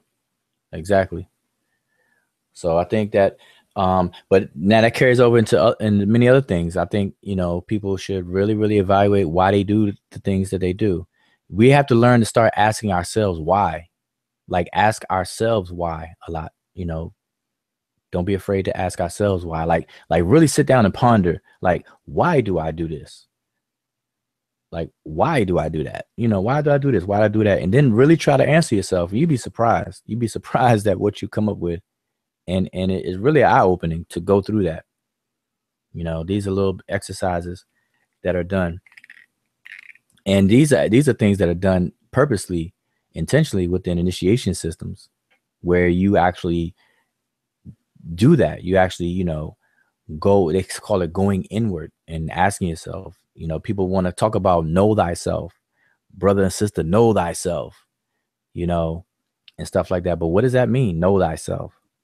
Like, what you mean? I live in my body my entire life. So what you mean I don't know myself? Of course I know myself. I mean, you know, that could be the pushback. But to know thyself, what is it in Rodney Kemet? What is it in Egypt? Because they say it comes from Egypt. What is the phrase in Rodney Kemet or ancient Egyptian? What is the phrase? You know, I always ask that question to people. People are like, yeah, you know, Egyptian proverb, know thyself. Like, all right, well, what is it in this language? Where is it from? And people don't know. I mean, there are people out there that do know, but I'm saying most of the time, people that use the phrase, they don't know. And I always try to just push people, man. I push people to like, look, investigate, learn why you're saying what you're saying. Don't just repeat stuff because it sounds good. It becomes a cliche and all this and that. Don't do that. Figure out why you're saying it and why did people before you say it? Why did it become a phrase? But anyway, know thyself is Reki Im Ibi, which means I know what is in my Ibi, my heart. But it's really symbolic for the mind, my essence. I know what is in my essence. And so the example I gave of playing chess, playing yourself in chess, asking yourself why you do this and that is to get to know your essence. Why you even do this? Why do you react to this situation the way that you react to it? Once you start asking yourself these questions and you try to answer them is when you start to know yourself. You know your essence. Reki Im Ibi. Rek, which means to know. I know. Reki, I know. Im, what is in. Ibi, my heart or my essence. You know what I'm saying? That's where that phrase comes from. So anyway. So yeah, the floor is open. I'm trying to catch up on this chat. I see Second Ra asks, he says, the naming ceremony was mentioned. The process of receiving a Heru, Nebti, or golden name, how significant could that be embracing that ceremony in modern times? Well, that ceremony comes in the context of a larger context, and so until we get that larger context in place, then that ceremony itself would have very little value, you know. But if the context was restructured, then yeah, it would be very, very powerful for what that all, for what all that entails and everything. That would be very, very powerful. Now, from my understanding, to get the color, you gotta have 3 trips to Kemet, at least. Say that again. I think my thing was breaking up. Can you say that again? You said 3 trips to Kemet? Yeah, in order to get the collar. Oh boy, I'm gonna have to change my headphones out. Did you hear me? Can you hear me? Yeah, I can hear you. Okay. No, it was me. I had to change headphones. I apologize. Can you just repeat it one more time? No, I just said, from my understanding, to get the collar, you have to have 3 trips to Kemet. Oh yeah, see that's something that's implemented today. You know, I think that's either between But he said, is it still relevant or? Oh, is it still relevant? Oh, is that what his question is? No, he was saying how significant could that be embracing that ceremony in modern times in terms of the naming ceremony. But I hope Second Ra is the one to ask the question. But I hope that he understands that particular ceremony he's talking about is reserved for the king. That wasn't something that everybody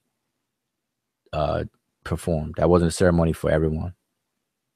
That was the king. The 5, or it was called the development of the titulary, which are the royal titles.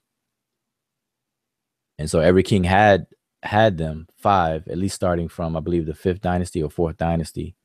You can find the 5 names, the Heru name, and then the Nebti name, 2 ladies' names, and then the golden Heru name. And even within that, that is more likely to be the Satuk name, because everyone knows that Satuk was definitely identified with gold.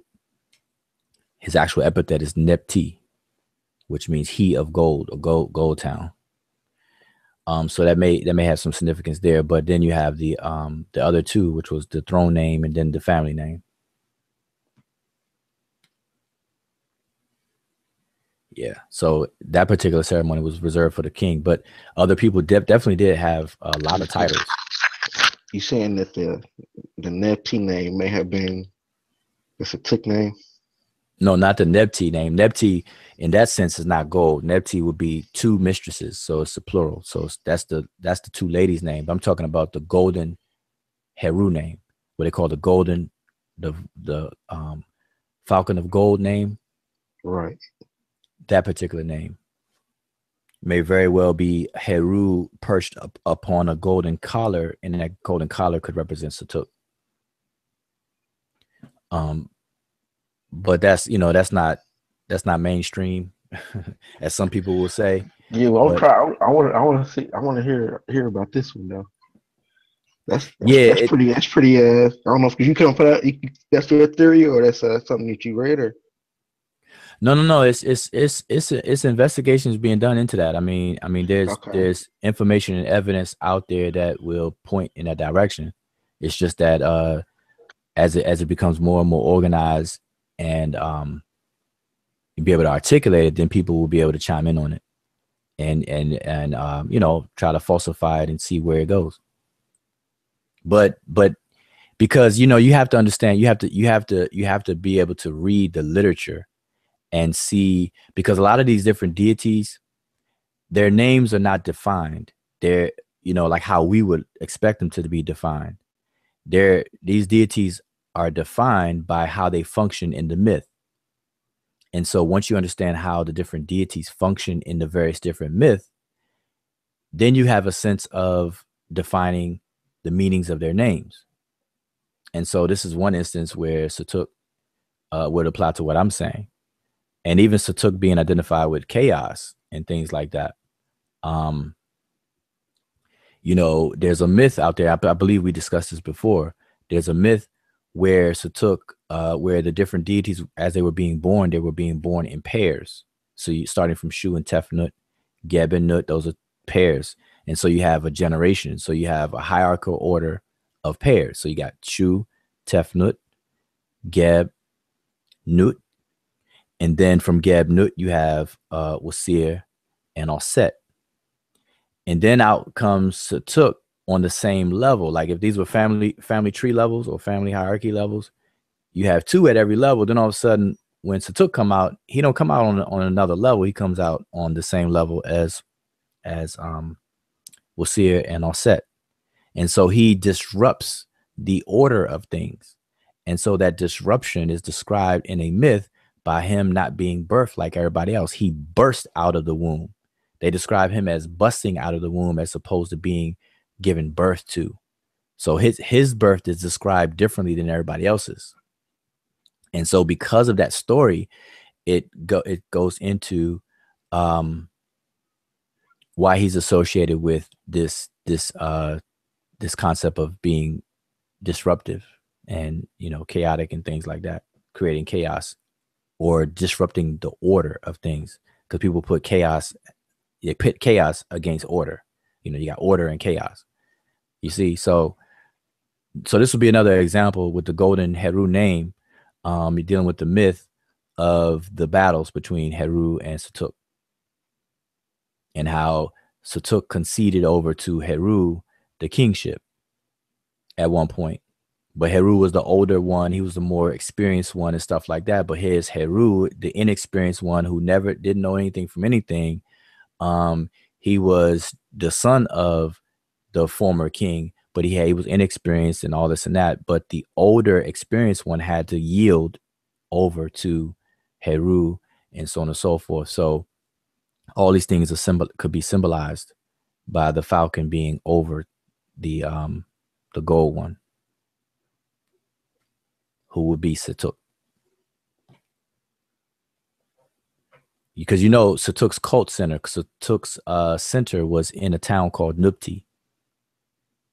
And the word Nub means gold. But I've heard that like the Satuk may be older than Heru. No, he is. Okay. You said Satuk is older than Heru? Yeah.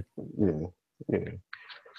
Well, it depends. I mean, before you have Heru of old and Heru the blind and all that, but in that particular story, he's definitely older because remember, it wasn't until after Wasir got killed that Aset and her sister put him back together for her to even give birth to Heru. So of course Satuk was living already because he's the one that killed his father.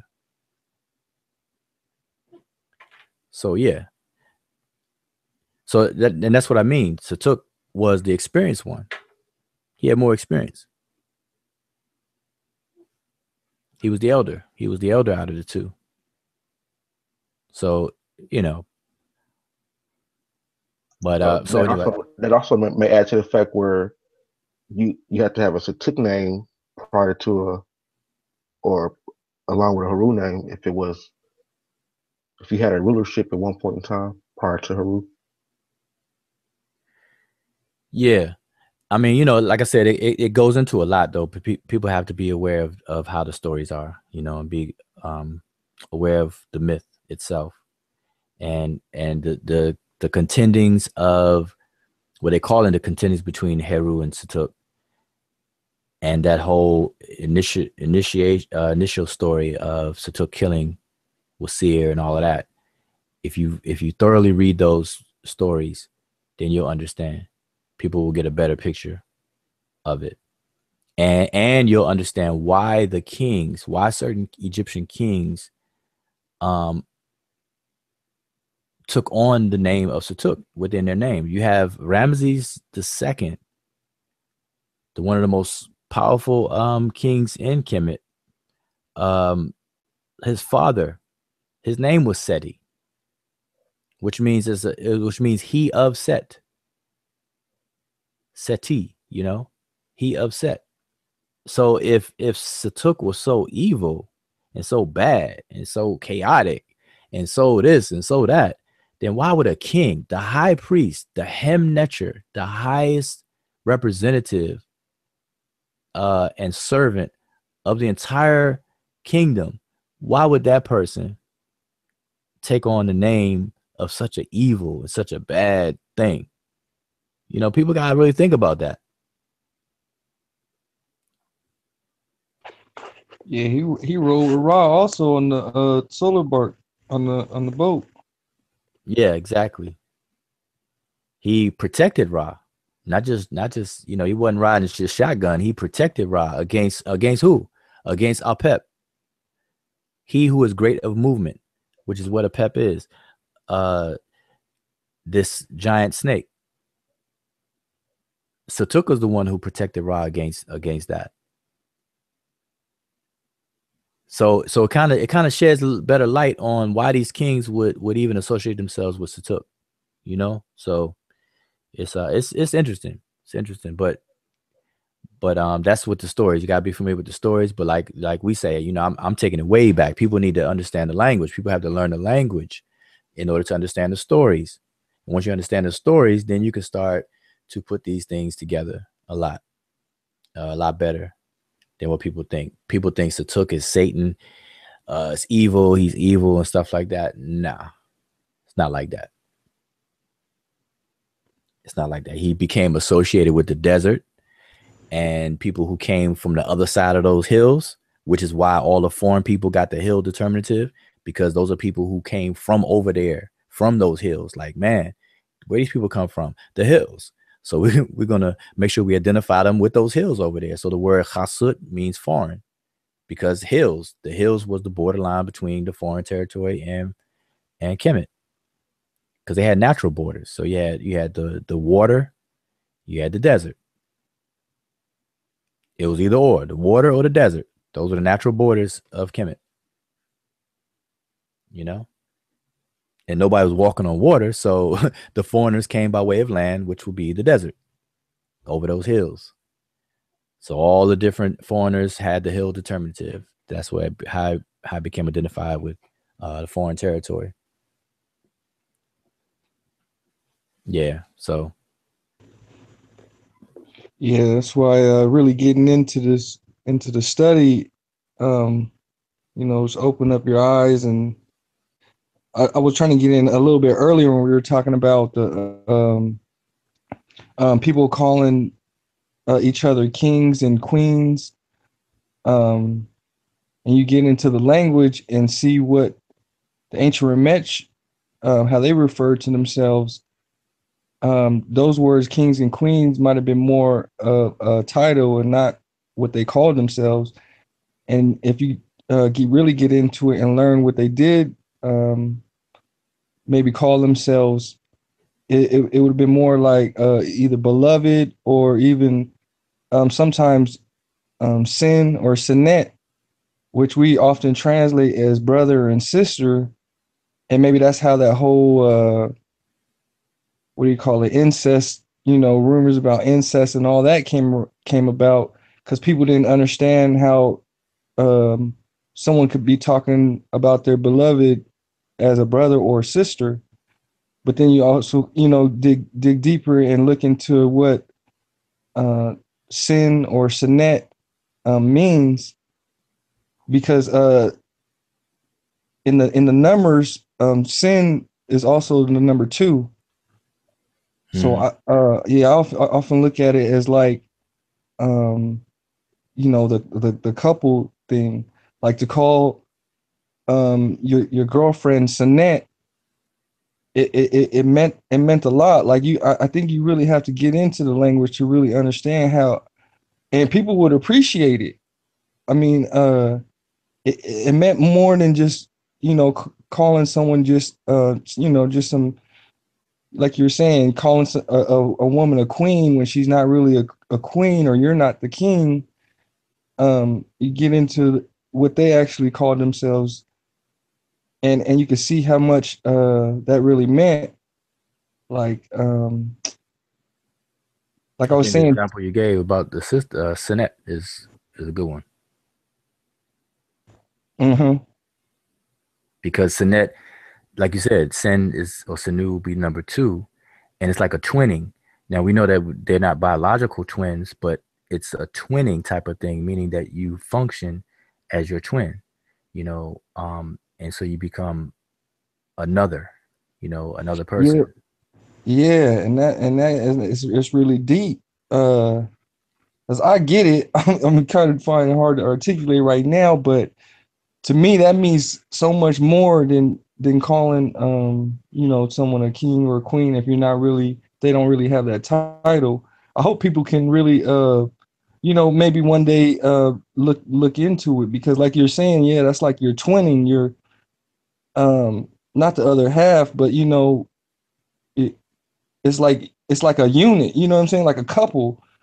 Like it is real deep though. So I mean, instead of people calling each other kings and queens, I hope that people would understand that more, and then maybe see people calling each other sin and Sinet. Yeah, and see, we have to have a paradigm shift though, because that's the challenge that we're facing. Because once you do it for one thing, you got to fix all the other things. Otherwise, it's gonna render the one that you did change meaningless. Because if we're calling everybody brother and sister, then for example, if we switch up and we start calling our mates brothers and sisters, then then the people who we call brothers and sisters right now, we would have to develop a different concept or a word behind that as well. You know what I'm saying? So a lot of this stuff will take a lot of work. It's going to take a lot of work. It'll take a whole paradigm shift, really, to make this stuff happen. But that's a good point, though. I'm saying that it needs to be done. It needs to be done. Period. It just needs to be done. It kind of reminds me of how you saying we got to put something behind it.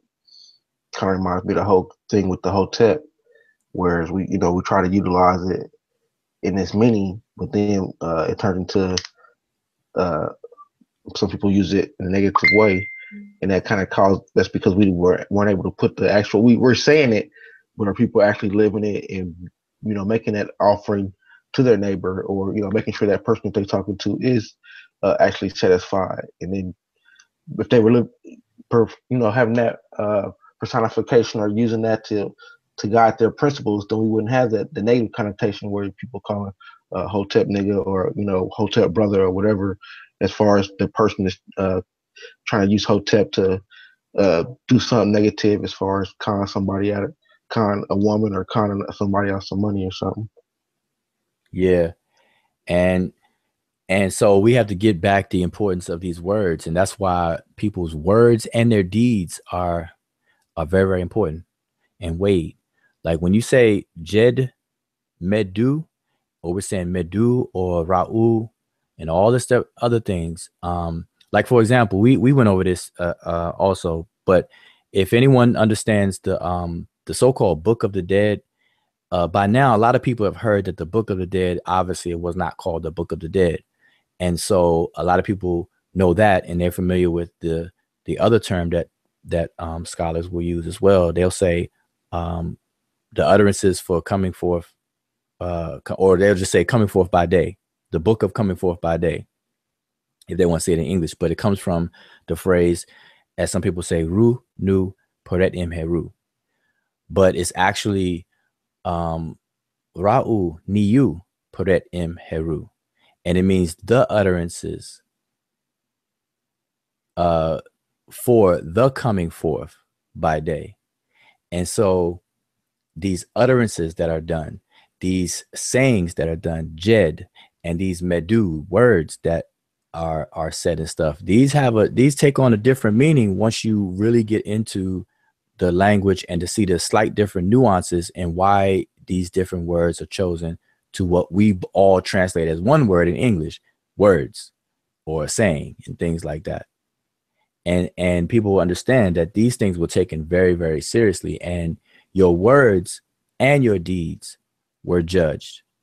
And that kind of ties into Christopher Withers' question. He says, Hotep, could you speak on why some of the books of the dead scales have the person's figure on the scale opposed to their heart, or opposite of their heart? Example, Nebsini and my Hepri, those papers there. Those are, I mean, without that's a whole discussion. That's a good question. But the short and skinny of it is that when you're looking at the judgment scene, matter of fact, let me put this back up. I don't have that particular one sharing. I was sharing Hu Nefer. I'm just going to share it, put it back up again. Hope everybody can see that.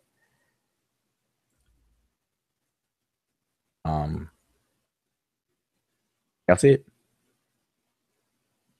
Okay, yeah, there it is. Okay, so yeah, when you're looking at this judgment scene, period, this judgment scene, most people will just look at it and in passing will think that, okay, because it's called the Book of the Dead, these scrolls are found within the tombs of dead people and everything. But you got to really, really just think about this. What use would a dead person have for a scroll? Or anything in the tomb, but I'm just saying for this particular thing, a scroll. Are they going to read it? Like, is this something that they're going to perform once they're dead? And they need the scroll in some form or fashion to do it? We got to really think about that. But what I'm getting at, because I'm trying to be short with it, is that this ceremony, or the entire Ra'u Niyu Poret Im Heru, is something that people did while alive, before they died. This is something that was done for the living, those who were alive. And there's a whole bunch of places within the text that will hint to that, in other different texts, where it says, for those who are alive, or whatever the case is. And some people may be familiar with that, but this is something that was done on a daily basis, where you go through this judgment every day, And when you go through your judgment every day and you're dying, it kind of ties into the saying where sleep is the sister to death. What we're calling sleep and what we're calling death are very, very closely related. Physically observable, we can observe people. Like if you look at somebody in a you go to somebody's funeral in their wake and you look at them laying in a casket, they look very peaceful. They look like they're sleeping. And if you stare hard enough, though, you see that their chest is not rising or any of that. So you know that they're dead. But if somebody was sleeping and was alive and sleeping, they would really look no different, except you see their chest moving and everything. And so when you look at that, you're looking at, okay, well, how is this person alive, but yet their mouth is closed and they're able to wake up and move afterwards? And so they understood that the air was going in through the nostrils and so on and so forth. That's why that became so important. But I'm kind of getting off the subject. But my point is that to get back to the question is that this is something that people do every day, and it's something that you do to yourself. So the question is, how come or why the person's figure were opposite of the scale is because that's one of the testimonies to the fact that you judge yourself. So that's the short and skinny of it. You become Wasir. Wasir is the ultimate goal or the ultimate judge, but that's actually you. And so you receive the title Wasir. Like in this one, this example I'm showing, this is Wasir Seshnesu Hu Nefer Macheru. So this is the Wasir or the Osiris, the royal scribe, Hu Nefer, who is justified. But you judge yourself. And it makes perfect sense because you know yourself. That's how come all of your body parts testify against you or for you. If you ever actually read the so-called Book of the Dead, like really read it, and you'll see that you got body parts starting to testify, and or the person is saying, hey, hand, please don't bear false witness against me. Please, head or neck or leg or knee or thigh or foot, certain body parts will start testifying. Those are some of the expressions to let you know that you cannot fool yourself. You cannot lie to yourself. It's impossible. So what better person to judge you than you? And so anyway, that's part of it. So hopefully that kind of ties into what you're asking. Brother Christopher was asking. You're judging yourself. All right, and hopefully everyone knows that this is not literal. I think we beat that over the head so much. Hopefully nobody's still believing that that's literal, or this particular scene is literal, because we would know that a heart will always outweigh a feather, and if the saying is that if the heart outweighs the feather, then you'll get devoured by the devourer, which is Amit, this creature that's right there, amalgamated creature. Then everybody would be then Amit would be real fat. She'd be real fat, or it would be real fat and plump because it would have been eating a whole lot of people, because everybody's heart will outweigh a feather. All this was literal, but anyway, we know it's not. So anyway, yeah, I'm just scrolling through the chat. So anytime anybody has something else to share, Antoine, you seem to be pulling some good things out the hat. So I wanted to add on to a point you had just made earlier. There's even a chapter in the book where it says that it's to be recited every day. So it wasn't something that they just wrote down and then put it in with the mummy. Some of it was to be recited and read every day. Yeah, there you go. Now there's something that I want to share, and open back up. Wait a minute. It says, oh, wait a minute. I don't want to pass anybody's questions. I am going too fast. All right, hold up.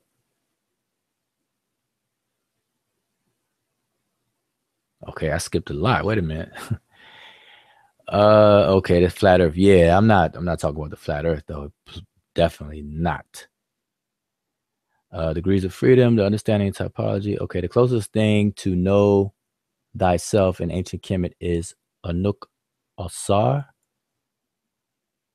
I am nature within man. No. I think we already addressed that. But it's Who said that? no, I think see, I'm scrolling back, so I think we already addressed it. But I think the brother Second Ra said the closest thing to know thyself in ancient Kemet is Anuk Asar. No. That's saying Anuk Asar would be I am Asar. That's not saying know thyself. But we already went over that. So it's Reki M Ibi, and I think somebody already typed it in. Yeah, June, you typed it in. Reki M Ibi. So that's what it is. So Reki M Ibi. Rek means to know. E being the first person pronoun on there. So I know. And then M in, or what is in, Reki Imi Ibi, which will be I know what is within my essence. All right, so that's already covered. Let's see. My pleasure. We won't know why the commoners could have had it. Okay, June, do you remember what he said? Reki and maybe meant exactly. Yeah, Reki and maybe means I know what is in my essence. Because remember, the self, what we're calling the self. Remember, in a lot of African communities, see, we take a lot of things for granted. We'll say I, me, my, and stuff like that. But there are communities, there are African communities, and I'm saying African, but it's global in many different indigenous cultures. But you know, I focus on Africa and Kemet more specifically. So I'll always use Africa and Kemet in my examples and stuff like that. But what we call the self and stuff like that, we take it for granted because these other communities, they see a composite type of thing going on, whereas we see this homogenous oneness, this one thing, but they don't, you know. So we have to, so like, for example, there's a split between the person aspect of being and then the self. So you have a person, your personality, or whatever the case is, and everything that comes with that, but then the self, the essence. So there's a distinction there. They all work together, but there's a distinction there. So when we say, I know what is within my essence or whatever, that's a different thing. That's when you get into the core, because the word ib means, it's translated as heart, and it's a heart used to write the word, but it means the middle, like we use it today. Like if I say, I want to get to the heart of the matter. Like if people arguing, you say, hey, stop arguing. Won't you get to the, I'm gonna get to the bottom of this. Like we'll say things, I want to get to the bottom of this, or I want to get to the heart of the matter. You know, when we say I want to get to the bottom of it, the bottom means the root of it. And if I say I want to get to the heart of the matter, that means I want to get to the central hub of all of this chaos, this controversy, this arguments and stuff. Let me get to the center of it. And so ib is the core essence of who and what you are, you know, part of that, I should say. And so that's what it's saying. So when you know that, that's when you know what they're defining as self, you know, to get to know that I know what is within my essence.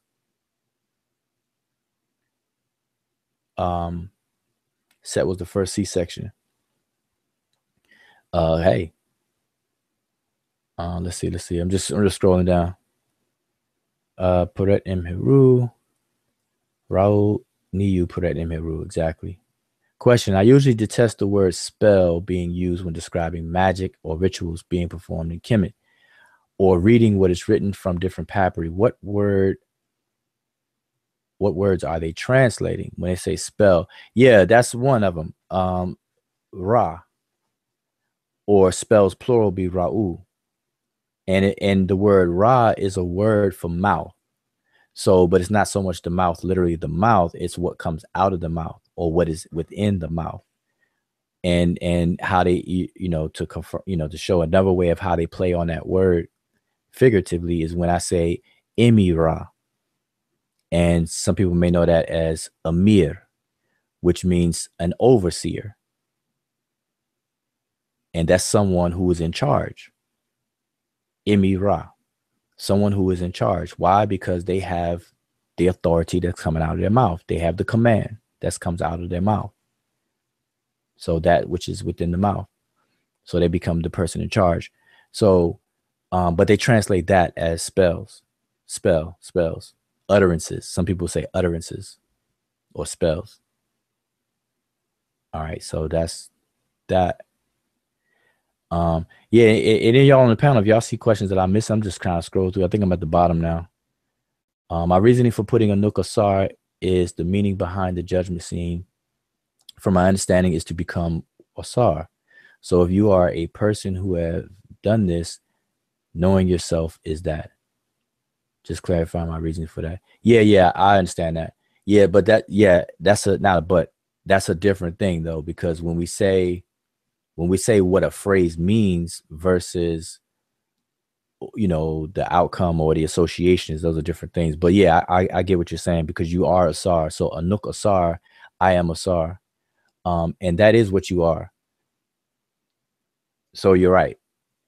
But the phrase know thyself is not coming from that though.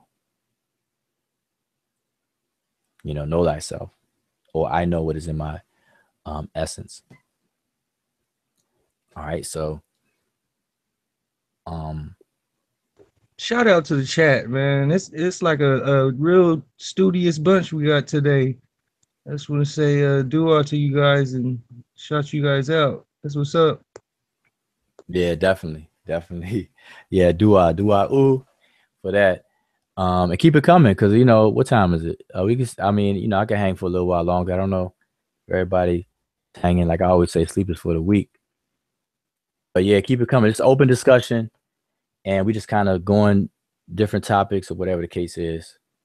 And I could actually stop sharing this on my screen. But yeah, anybody have anything else to share?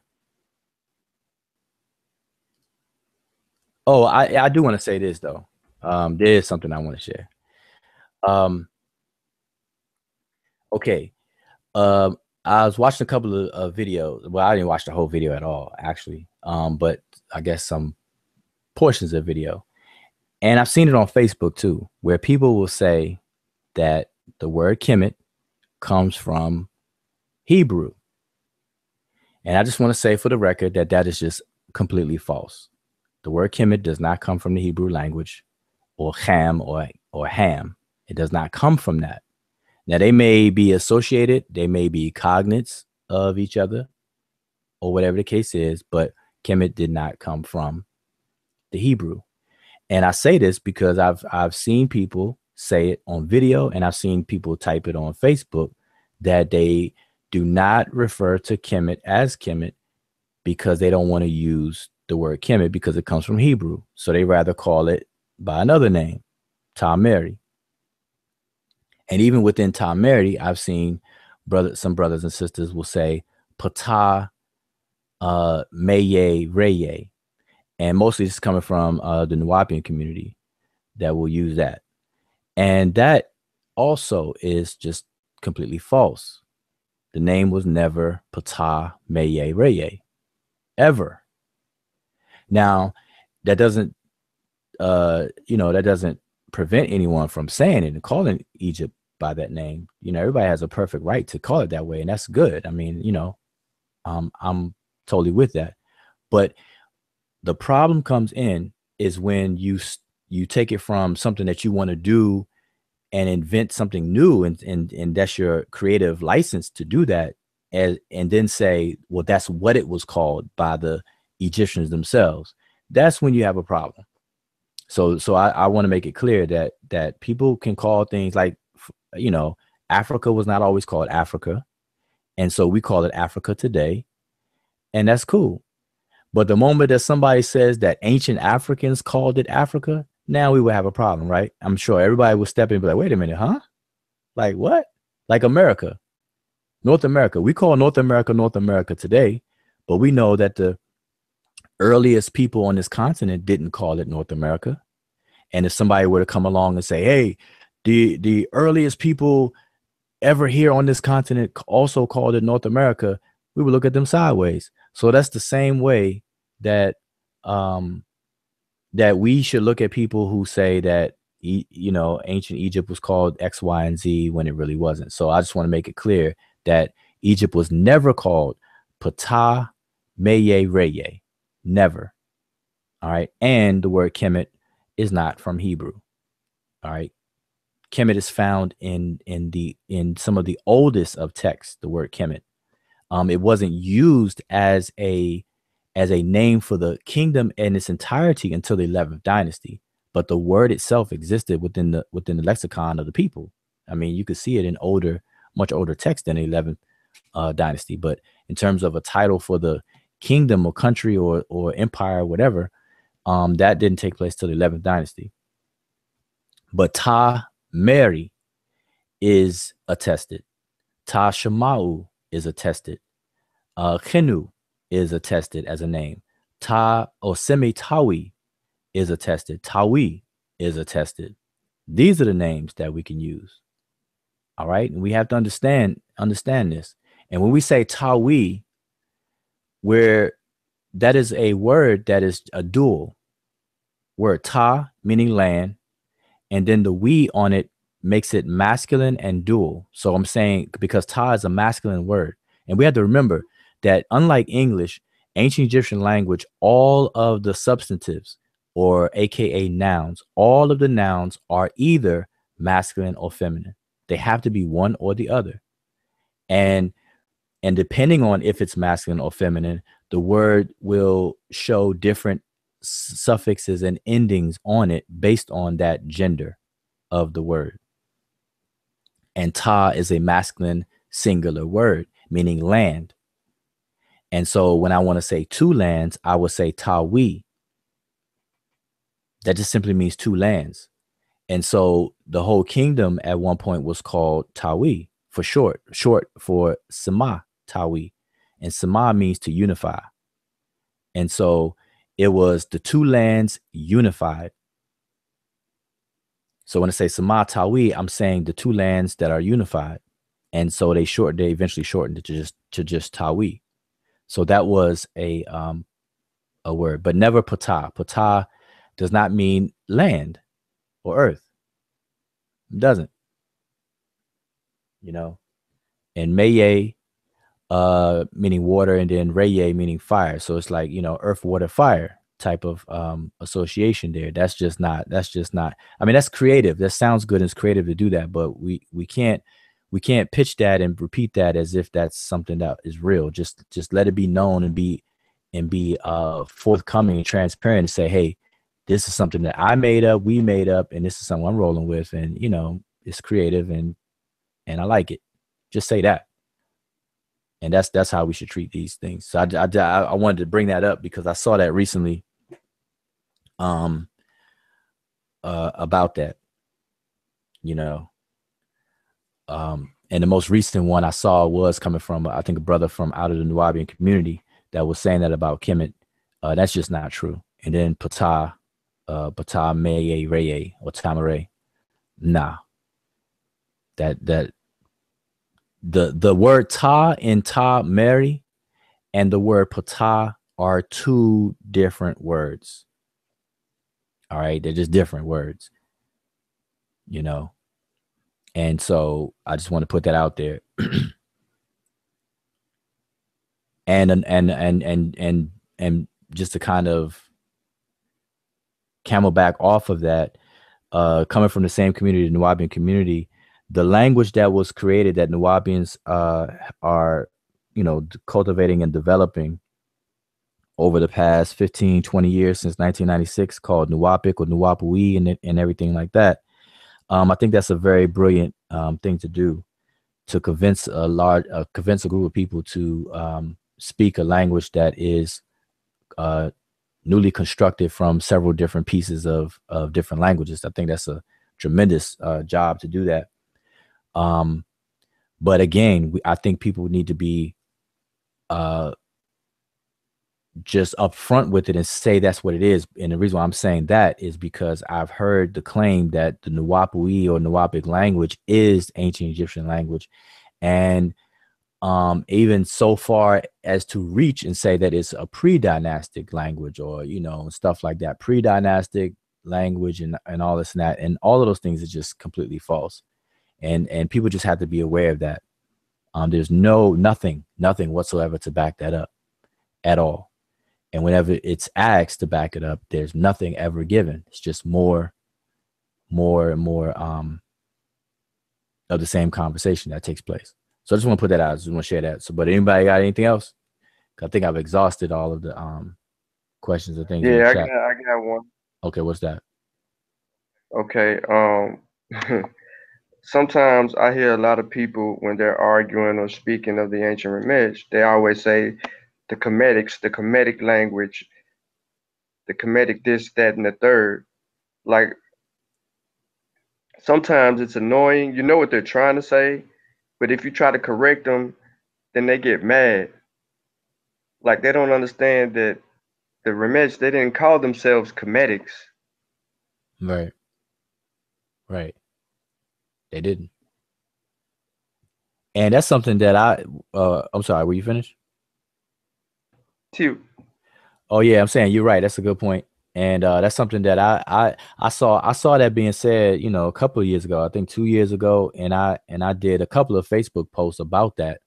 I think as far back as 2 years ago, where I was trying to tell people, instead of using Kemetic and even the word Egyptian, instead use Kemeti, which will be taking a noun and converting into an adjective, you know, which what linguists will call a nisbi. A nisbi is an adjective that's derived from either a noun or a pronoun. Well, in most languages that have them, they're only derived from nouns, but in Rani Kemet is derived from prepositions as well. If I said pronouns, excuse me, it's from nouns and prepositions.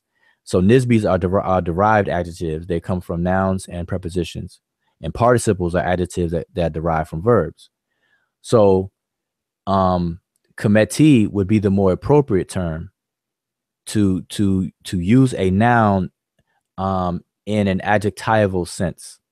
So if I want to describe something as Kemet, then I would say Kemeti or Kemeti. And even Egyptian, what I gave back then for the word Egyptian, let's change out the word Egyptian and say Ni Kemet, because the word Ni is another Nisbi adjective and it means belonging to. So if I want to say something is Egyptian, what I'm saying in English, even when I say that, I say, well, hey, that statue is Egyptian. I'm saying that is an Egyptian statue, that the statue belongs to Egypt, you know, in some kind of way. So what we would say is Ni Kemet. Change the word Egypt to Kemet and put Ni in front of it, Ni Kemet, which means Egyptian, which will, you know, would be equivalent to saying Egyptian. So the equivalency of Kemetic would be Kemeti, and the equivalent of Egyptian would be Ni Kemet. And so I think, so this is why I put it in the book. This is in the beginner's textbook, right from the start, the introduction, you know, right in the first part, where I make it clear that that, you know, to change the words Kemeti and Ni Kemet. And if you all hear me talk about the language, I say Ra Ni Kemet. So you hear that part of that is Ni Kemet, belonging to Kemet. So Ra is the mouth, Ni Kemet, belonging to Kemet. And we know that Ra, or mouth, in African cultures, the mouth is associated with language because it's the instrument of communication. So the mouth of Kemet. Now we know that Kemet does not have a literal mouth or anything like that. So Ra Ni Kemet means the mouth of Kemet, but it's and you know, in English it would simply be the Egyptian language. That's it.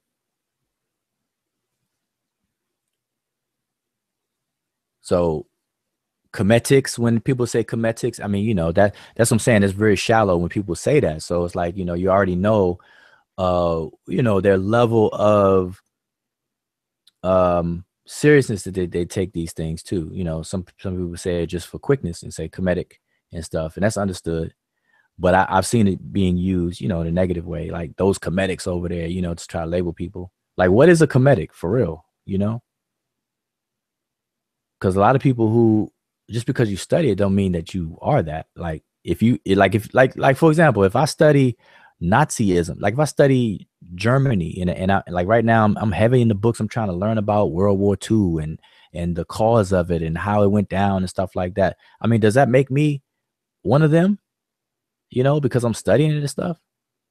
So people get real ridiculous out here with that, you know?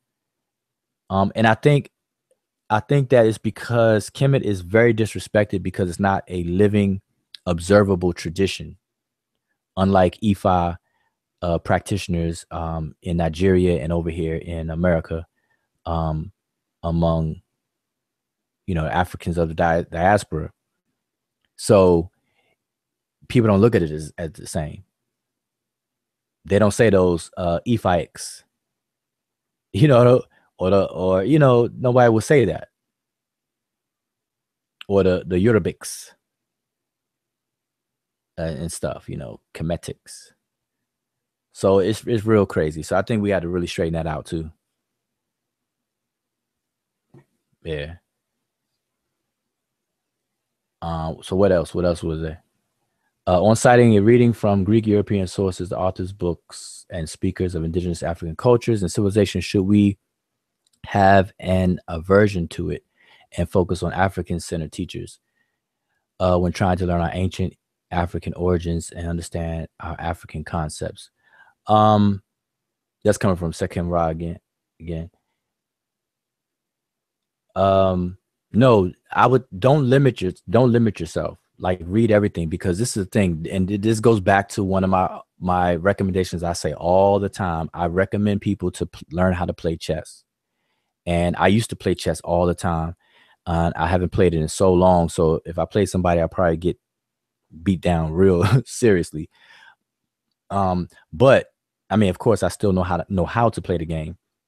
But I encourage everyone to learn how to play chess. Chess is one of those really, really good games that teaches you a lot of things about strategy, thinking, foreseeing things, being proactive, trying to anticipate. You learn anticipation. You try to guess what the opponent's going to do.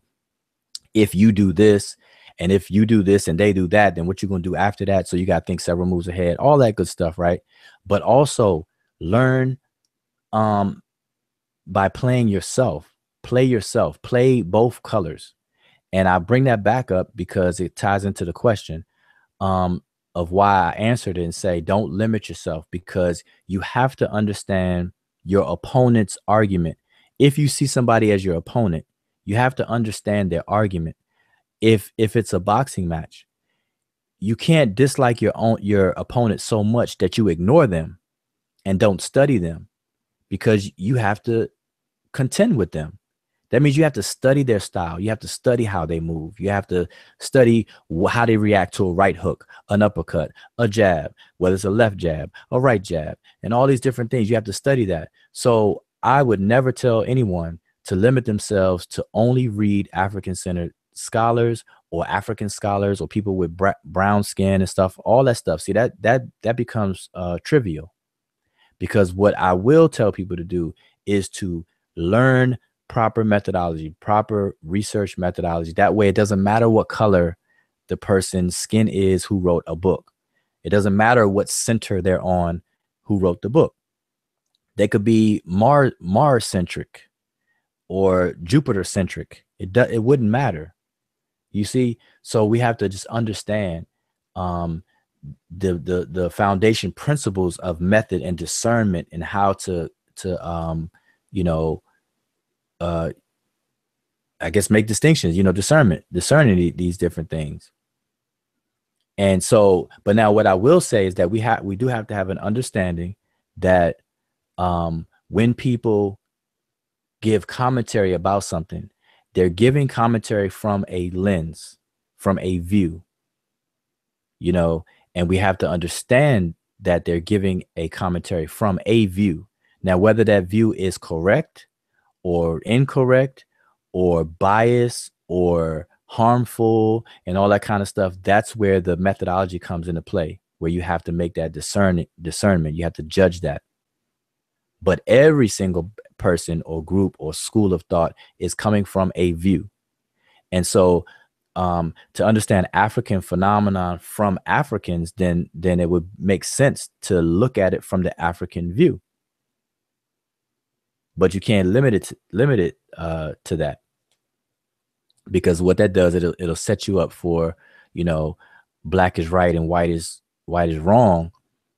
And then that'll set you up and be vulnerable to where you get fooled by people with black skin or brown skin, as if brown skin people can't lie and be wrong. And we see a lot of that right now in the social community. A lot of people who with brown skin, all different shades, we're diverse from light to dark, are misinformed and repeating misinformation and everything like that. But at the same time, saying that the European or the quote unquote white man or whatever is a liar, and I don't believe anything they say, and I don't deal with their books. That's the white man's science. All that stuff. That's silly. That is silly. Because no matter what skin a person has, you investigate everything. I don't go to their museums. Yeah, I don't go to their museums. None of that stuff. And they typing on Facebook. I don't use none of that stuff. Typing it on Facebook, typing on it on the computers, driving in their cars and stuff. It's crazy. You know, that made me think of something. Because I remember earlier on coming into the knowledge, I would come across late dynasty stuff. And for some reason, I really didn't like it, because that's when, you know, you had foreigners coming in, ruling and stuff like that, like the Ptolemaic era. And I used to not even really want to study it, because it kind of made me mad, where I see all these, you know, paler skinned rulers and stuff. And you used to tell me, man, we can't put that stuff to the side. You know what I'm saying? A lot of that stuff holds stuff from the past that we have to still, you know, evaluate and look at. And that just kind of reminded me of that. And, you know, ever since then, I do kind of look at it different, and not with the disdain or whatever. So it just made me think of that. Yeah, and that's, oh, go ahead, Demo. One of the points I was thinking about during the whole discussion is when people make these different claims that we hear, especially the repetitive claims, sometimes I think about, you know, what level of knowledge they're coming from, or like you say, what school of thought are they coming from? Because we all have came from different schools of thoughts, whether it's, you know, and sometimes nowadays, especially us studying the language as long as we have, we can tell sometimes when they come with claims, sometimes what group or what school of thought is still making the claims, or why this claim has come up again. And a lot of times it's new people that's new to the knowledge, or people that's coming in and no telling what route they may have came in. They may have came through the, you know, Phil Valentine route, Bobby Hemmett route. They could have came through the Nuwapian route. They could have came through the Hebrew route, the Christian route. But the point I think that you was making tonight is the correct method. And I noticed there's a lot of people, no matter what route they came through, if they grasp the correct method, then I notice a lot of them transform. They wake up, they see things a lot clearer. And then there's some people that just fight it, and they just hold on to that school of thought, and they just fight the correct method. You can say, well, just look at it this way, or just look at it, you know, dissect it the correct way. Just break it down, go to the primary, go break it down, and they will just fight it tooth and nail. But I noticed those that do look at it say, okay, well, let me go look at it. Okay, well, let me apply the method to it. Those people that wake up from that, you know, I have a lot of respect for those people. I'm like, aha, they get it. You know, they look at it in a whole different light. You know, they understand. So, I mean, but that's another point I just wanted to make about the discussion tonight. Yeah, that's on point. Yeah, that's exactly right. Yep. Correct method. That's very important. That's why we push it. We push it. Tep Hesep. Tep Hesep. Tep Hesep. Tep Hesep. All day, every day. Tep Hesep. Doesn't matter your color, skin color, when it comes to that. And see, I want to clarify. I don't say it doesn't matter like it's a non a non-issue. So I don't want anybody to misconstrue what I'm saying, because what I'm saying is in a sense of not reading something, not using something. So I was want to make that clear. You know, I don't tell people don't read European books. You would never hear me say that. I tell people to read everything. Matter of fact, I'm known for saying that. Like for example, Egyptian dictionaries. People ask me, well, what dictionary should I get? You know, I'm trying to learn a language. What dictionary should you recommend? And my answer is always get them all. Get them all. Get them all. Get all the ones that you see. Get them. If you can afford them, get them. If you're available online, whatever the case is, get them. Get them all. Get the German, get the French, get Budge, get Vigus, get Faulkner, everybody. And the same thing applies to translations of different texts. Get them all. Get them all. That's the only way you're going to know what these other people are saying.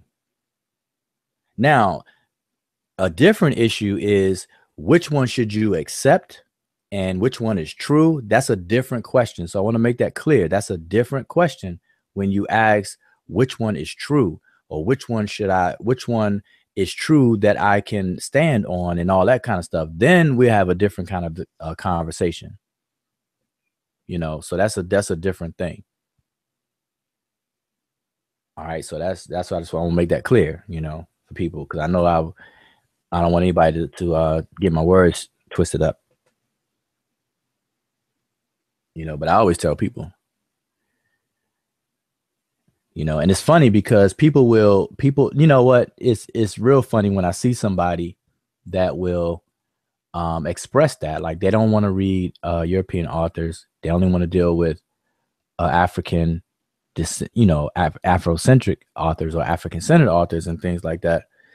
But they don't realize that the Afrocentric or African-centered authors, if you look in the bibliography and the footnotes and stuff like that, they're quoting or citing, for whatever their reasons for doing so, but they're quoting and citing European scholars and stuff like that. Whether they, you know, they're speaking about an issue either to show something contrary to what they're saying, or to show that they're in agreement with it, either or, they're doing it. And so we got to understand, scholarship has no skin color, has no color. And like you said, Damo, once you learn the method, it doesn't matter what skin color, because you will be able to discern, and then you'll be able to understand. So like I said, go back to the view. Now the world view is very important when you're dealing with certain subjects. You have to take into account the view, the bias, the degree of biasness, or the degree of vulnerability that a author or scholar may have to a certain bias. You know, and so especially on the subjects of culture, you definitely have to be careful, because matter of fact, Egypt has been commentated on for decades through the lens of Abrahamic traditions.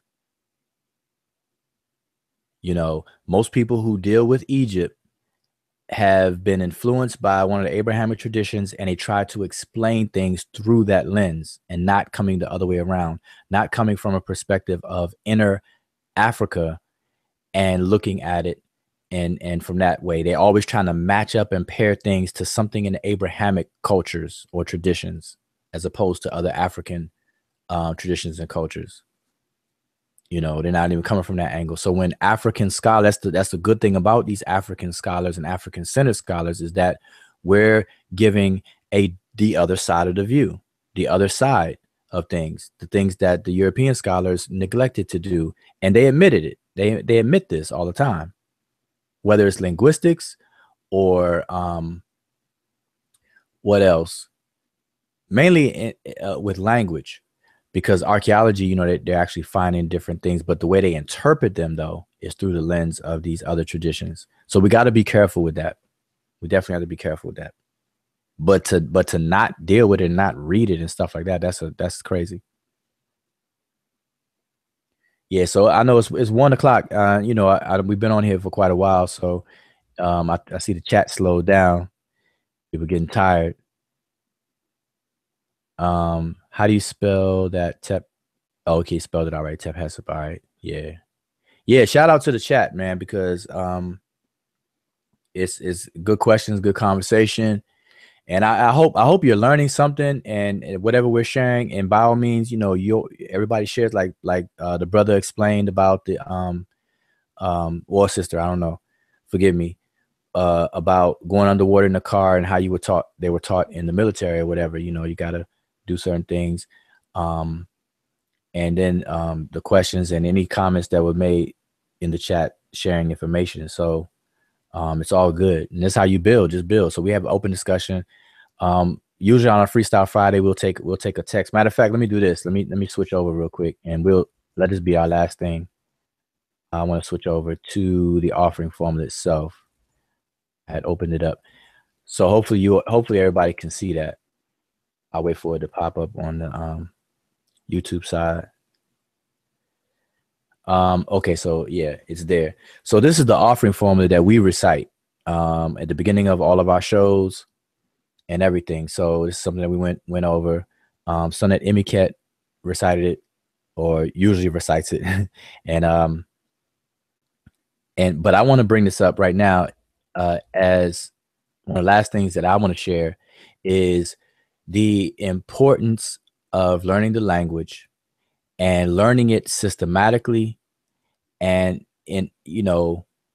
through a system and a well-structured system, because I know quite a few people who deal with the Egyptian language. Now, I don't know a lot of these people personally or anything like that, but I have come in contact with quite a few people in my years of dealing with the language who have taken college courses learning the language, or learn on their own, and from learning on their own all the way to the college course. And they, the college course takers, they usually use James P. Allen book as a textbook, or James Hodge book as a textbook. Those are the two main ones that are used within the college courses. Pretty much, people on their own, then they use different. They use either those two, or they'll even go back to Gardner and some of the other books that are out there floating around. But those are the main ones and things like that.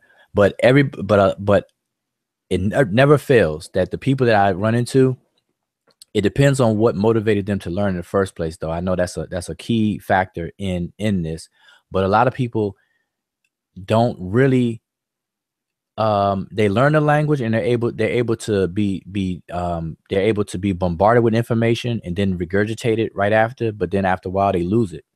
So if I take a whole week and I bombard you with information and repeat it for a whole week, then I test you at the end of the week, of course you're going to be able to pass a test, because you just now learned something and you can spit it back out.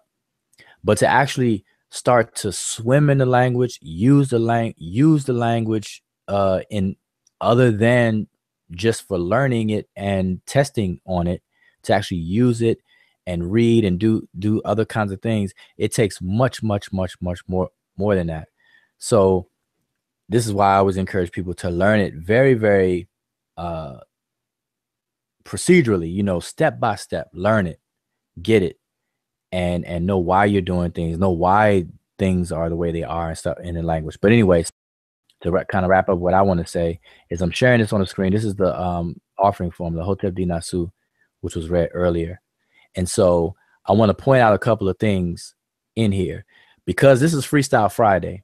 And one of the main points we always make on our Freestyle Friday is the Tep Hesep for transliterating and translating text. And we pick a picture or want to submit it to us or whatever, and then we show it, and then we go freestyle on it, meaning that we don't use a dictionary or sign list or anything like that. We just try to go from our memory. Between everybody on the panel, we can pretty much cover a lot. And in that process, there's 4 steps. So can somebody on the panel just outline those 4 steps for that process real quick? Step 1 is determine direction to read the glyphs. Mm-hmm. You want me to just step 2 is to identify and gather information on all glyphs, each and all glyphs. Yep. Step 3 is grouping the signs into words. Step 4 is coming up with the sensible translation. Okay, so those are the steps. So now, step 3. Step 3, I want to emphasize step 3. Step 3 is the step that after you have identified each and every glyph on its own, step 3 is a step of pattern recognition. You have to recognize the patterns that these glyphs have to form a word. And the reason why is because unlike English, Seshmetu Neter don't have the benefit of spaces between words or punctuation such as commas and things like that. So you have to actually see the glyphs in your mind's eye in the patterns that form words. And we have two main things that help us to do that. One is determinatives, what's called determinatives. And the other is the knowledge that most, not all, but most Egyptian words or Rani Kemet words are 2 or 3 consonants. Okay, those two things helps tremendously in trying to parse words, one word from the other. Okay, now I call it the step of pattern recognition. So now what I'm sharing on my screen tonight is the offering formula. Now, once people get the basics and get a real good solid foundation down in the basics and those steps, then on the more advanced level of learning the grammar, what you have to do something similar to step 3 on the word level. So remember, step 3 is to identify words. So that's on the level of a word. And we will call that a morphological level, which is the ingredients of words. And so when you learn in grammar, you have to apply the same principle, but on a different level. And that's the level of syntax, or the bigger level, the level of the sentence. So now you're not trying to recognize individual patterns of glyphs to make them into words. Now you're trying to recognize patterns of words and to make them into elements of syntax. So, for example, there is a pattern that you have to memorize and know. And one such pattern, as I brought up earlier, was the adjective phrase, where you have an adjective. An adjective phrase is a phrase that has an adjective as its head word, and then all of any other words that are subordinated to it. That's what an adjective phrase is. And we gave the example. The brother Sean brought up a good one earlier, Macheru. That is an adjective phrase. Most people may know that as the nefer hair phrase, or beautiful of face kind of phrase. But what it is an adjective phrase. And some people say adjectival phrase. And so that's one type of phrase. Then you have a noun phrase, adverbial phrase, and so on and so forth. But you have to know what these look like. And so you have to start recognizing these patterns within the structure of sentences now on the bigger level, not just the, itty bitty parts of words. Now you're dealing with words themselves and how other words relate to each other. So with that said, if we take any of these lines that you see on the screen, there's 4 lines, Hotep Di Nasu being one, then DF Peret is the second, Ket Nebet, and then Inkani is the last one. If you take any of those lines, one of the good practices, these are for people who are, are pretty familiar with the basics and everything like that, and they are studying grammar or they want to study grammar. This is just something to look forward to. So what I recommend people to do, just like I recommend people to memorize patterns of words, patterns of glyphs to make them into words. On this level of study, I encourage people to study, to pick a pattern, such as I just named, let's say a noun phrase. We have 2 nouns that are side by side or juxtaposed together.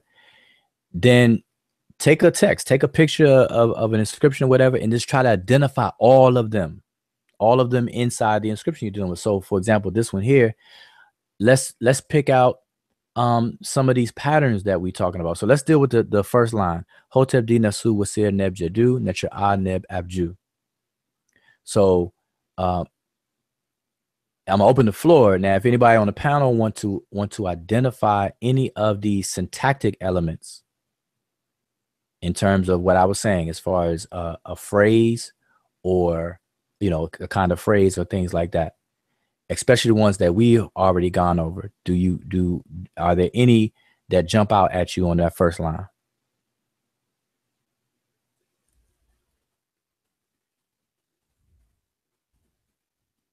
I know. See, it got quiet. I don't mean to put anybody on the spot. So this is Freestyle Friday. So our Freestyle Friday has been dealing with simple text and stuff like that. But believe me, when I actually start the grammar course, once I'm finished the grammar textbook, our Freestyle Fridays, some of them are going to have to be dedicated to freestyling on grammatical issues. So let this be like a precursor, to how the kind of fun that we can have on a level of grammar, as opposed on a level of beginner's level. This is more of intermediate. In our curriculum, this would be stage 2, level 1. Stage 1, level 1 is beginner's course. Stage 2, level 1 is a course in grammar and penmanship. And so y'all need to get ready. So if anybody who's been with us and following what we've been doing, get ready. And if you see what we're doing and everything like that, sign up for the class. We got the beginners class going on already. Now that's always ongoing. So at any time, just you can contact me or anybody on the panel, part of the session. Go to the website yourself, sign up, or read through it. If you got questions before signing up, by all means, email or inbox me on Facebook. But get in there, get in there, learn the fundamentals, because that's going to be a prerequisite in order to learn the grammar. You can't just jump straight to stage 2. I'm just going to tell you that right now, without anything, But now you don't have to take the course with me or whatnot in order to take the grammar. You just got to show proficiency. But anyway, so back to this first line. So we got Hotep di Nasu, Wasir Neb Jedu, Netra A Neb Abju. So what can we identify? I think somebody did unmute themselves. So adjectival phrase. I think I see 1 and then 2 direct genitive constructions. Okay, so let's deal with the direct genitive construction. First of all, let me just explain that, because that's something I didn't mention. A direct genitive, the genitive, when you hear the word genitive is a word that's used to describe a relationship between 2 nouns or 2 entities. And genitive would be to show possession. So when you hear the word genitive, think of genes, or think of ownership, or think of possession. So genitive. Ownership, possession. All right, so just remember that. So anyway, you mentioned direct genitive. So I see 2 of them. The first one, Neb Jedu. Okay, yeah. And then the second one is Neb Abju. Hold on, let me lock it on my screen, because as you talk, it switches back to you. So let me okay, so say that again. Yeah, for the first one, Neb Jedu. The second one, Neb Abju. For the first one, it can be translated as Lord or Master of Jedu. Mm-hmm. So in this case, or also it could be said as Jedu's Master or Yes. Jedu's Lord. Yes, exactly. To you. For this, yeah. So basically, it's and then the second one we have almost the same thing. Neb Abju can be translated as Lord or Master of Abju, or Abju's Master, or Exactly. Abju's Lord. Exactly. And I'm glad you pointed that out, because this drives my point home, and I don't want to be too long with it. Is that this is why I emphasize patterns. So notice the pattern. You have 2 nouns that are side by side, and they're showing ownership. So no matter what those nouns are, you just recognize the pattern, because that's why you're able to say, okay, Neb Jedu is the same pattern as Neb Abju, even though Jedu and Abju are 2 totally different words. And it just so happens that Neb in both instances are the same, but those could be different too. But you'll be able to recognize the pattern, you know. And so this is why it's important. So what I'm emphasizing is that even on a beginner's level, when we always talk about the step 3 pattern recognition of glyphs to be able to see words, now we got to see words or recognize words and see syntactic elements. And this is how you do. So this is how you practice it. You take one element at a time, and then whatever text you're dealing with, whatever picture you're dealing with, you pull up or whatever, try to identify them all. That's it. And just keep doing that. Keep doing that. And then once you get good at that one, then you go on to the next one. So you did a direct genitive. So that's actually a noun phrase. A direct genitive, which is a noun phrase. So you did noun phrase, but more specifically a direct genitive. So what you do is you take a text and you just look for them all and try to identify them. And then you get good at that. You become proficient at that. You be able to recognize that, then move on to a different kind of syntactic element. You could look for all of the adjective phrases like makeru. You know, do we see any more of those kinds in there? And the answer is no. There aren't any more in there. It's only that one. But yeah, so that's good. So now netra a, what's netra a? I think that's an adjectival phrase. I think the is a attributive adjective. Okay, yeah, that's correct, but it's not an adjectival phrase. It's a noun phrase. So Okay. Netra is the noun, and a would be the adjective. So it's modifying the noun, but that would be a noun phrase. So yeah, that was a little tricky because usually a lot of the times, or I should have actually probably had that, because a lot of the times we see netra is often showing honorific transposition, and we know that that's basically the just I think it's a direct genitive, also just reverse. yeah, Is that right? honorific transposition. Yeah, that's exactly what it is. So but this is a noun phrase though. So yeah.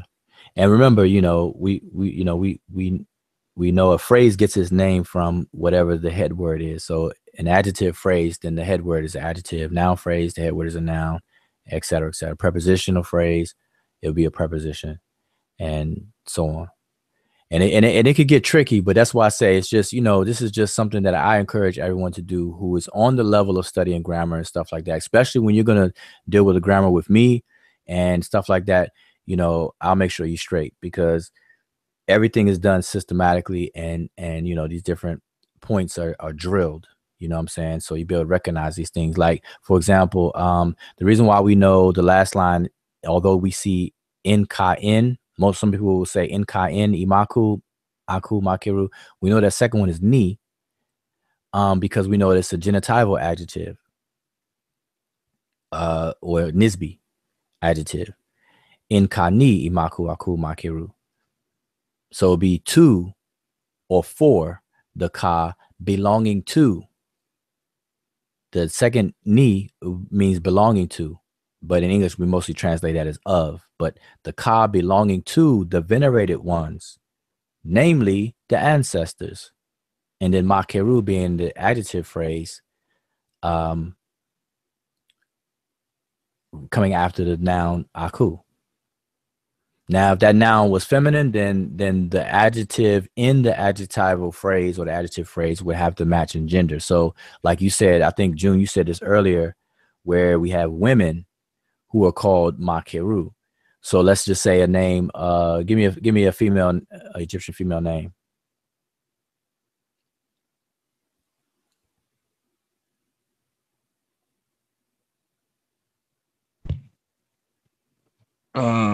I think we've read the Peppers of Inhe.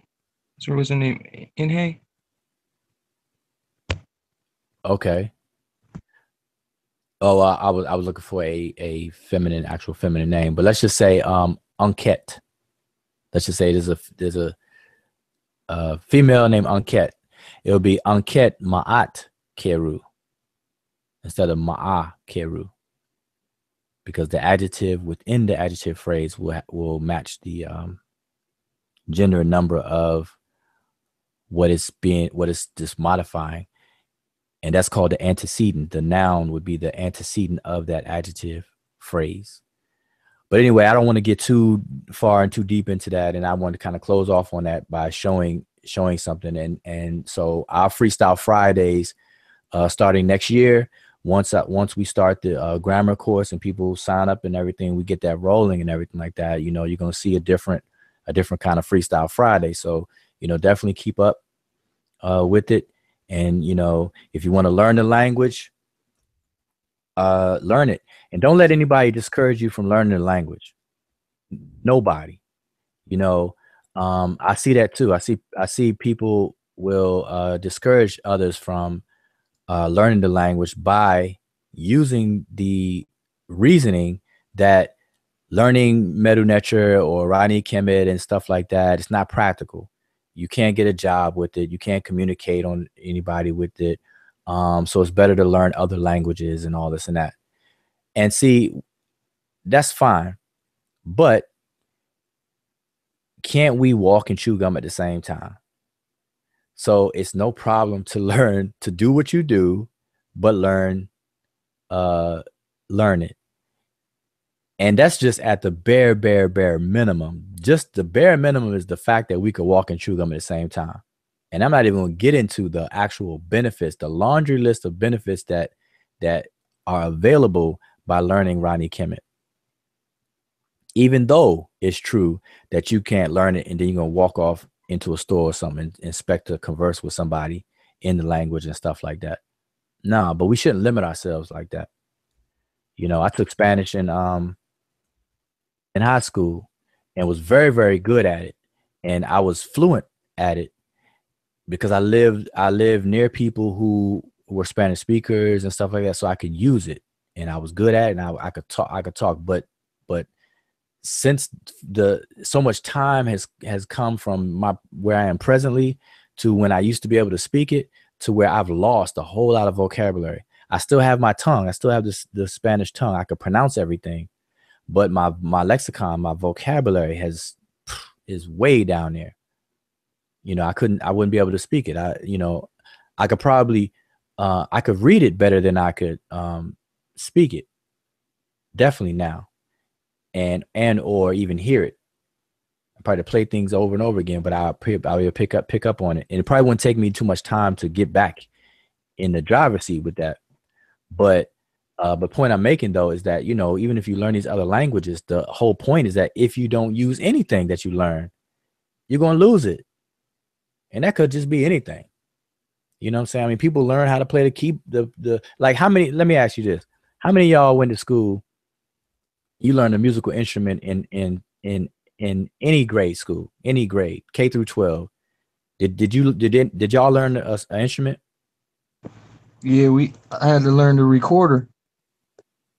Yeah, at the bare minimum, people learn the flute or the recorder or something like that, right? I'm sure a majority of people would have learned one of those. And so, are you a recorder player right now? Hey, you put one in my hands, I could do the Mary Had a Little Lamb.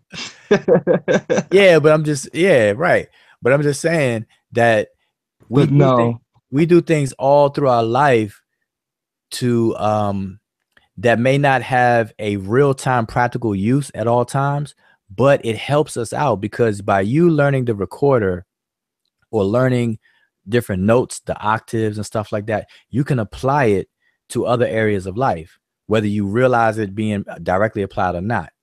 Most of the time it's indirectly and you don't even know that you're applying it. You know what I'm saying? So it's a lot of things like that. So we just got to get used to that. And so I'm just dealing with the bare minimums of things, by me learning Spanish and stuff like that. I really, it trains your mind to understand that there's something else going on under the domain of communication. Like what makes a language a language? Like why do we call Spanish Spanish and English English? And why is there such a thing, a phenomenon called translation? Like, how is that even possible? Like, these words are totally different. I would say house and casa, those are two totally different sounding words and everything like that. But why is it that I could say English to this group of people, I mean, house to this group of people, and I could say casa to this group of people, and both groups will know exactly what I'm talking about. And that which I'm talking about will be the exact same thing. There's a reason for that, all that stuff, you know? All right, but anyway, so anybody got something else? I'm done. I didn't talk too much. I said I wouldn't try not to hog the mic, but I hogged the mic. I'm just gonna stop saying. I'm just gonna own up. I'm just gonna own up to my MC Iron Lung ism. I'm just gonna own up to it and just know that I'm gonna hog the mic. That's what I'm gonna start doing. I'm gonna stop ignoring my own little elephant.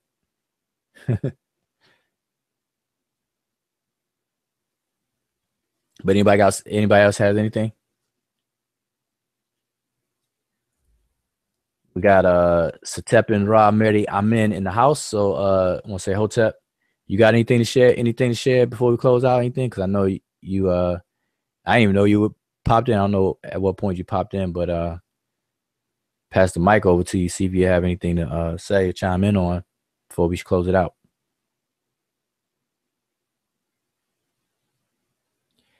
That's if you are there. Good. Oh, go ahead, say it again. So no, I'm good. I was just listening. Okay, all right, cool.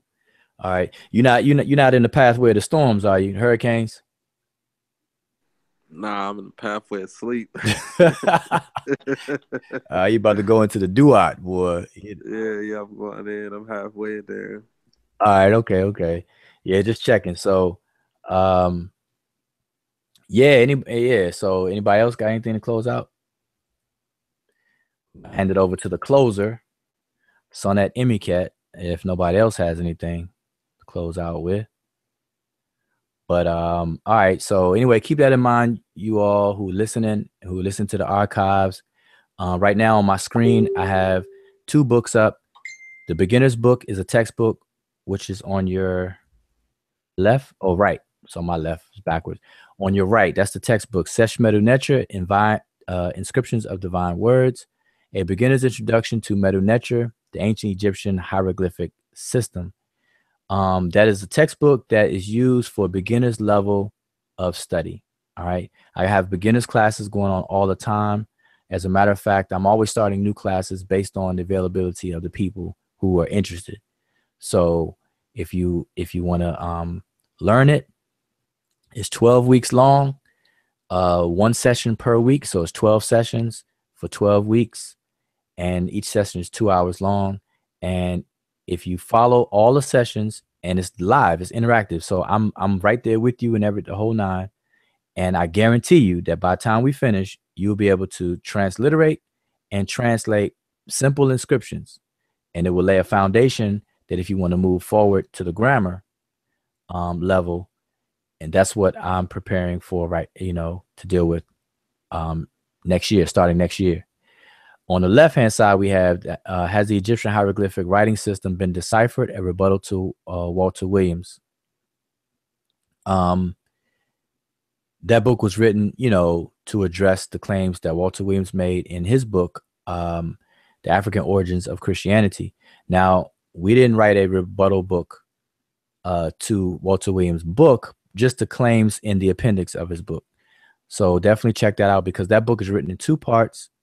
The first part is basically very instructional, giving you some information to lay the foundation on how the hieroglyphs work. And then the second part is actually addressing the claims that the elder made. All right. And that reminded me, let me just say this real quick, because the brother, in the past, we did a show, we did a hangout addressing a recent interview that someone did with Professor Walter Williams. And I'm trying to find it. Well, maybe I'll bring this up in our next show, our next hangout. I can't quite find it. Yeah, so I'll table that for next time. But anyway, so yeah, support and pick up those books. And like I said, if you want to learn the language, get to it, learn it. And got classes. There's really no excuse. No excuse. We got Freestyle Fridays. You know, where we have fun with it. You know, you come hang out with us, join our Facebook group. But I'm gonna leave that up to Sonnet Emicat, because she usually closes. I'm taking her job. See, I'm hogging the mic so much, I'm taking her job. So let me just mute my mic and be quiet and pass it on over to Sonnet Emicat. Hold on, before you pass it to her, let me say something real quick. Because earlier we had the Papyrus of Hu Nefer up, and someone had asked, where is the rest of it? If you're in our Facebook group, tomorrow when I get a chance, I'll put up some more pictures of that papyrus. So just keep an eye out for that. If you're interested in looking more into that scroll. Okay. All right. Yeah, that's good. And don't forget to oh, go ahead. I was gonna say also, I put that you was looking for the video. I put the link in the chat for that show that we did that you were talking about. Okay.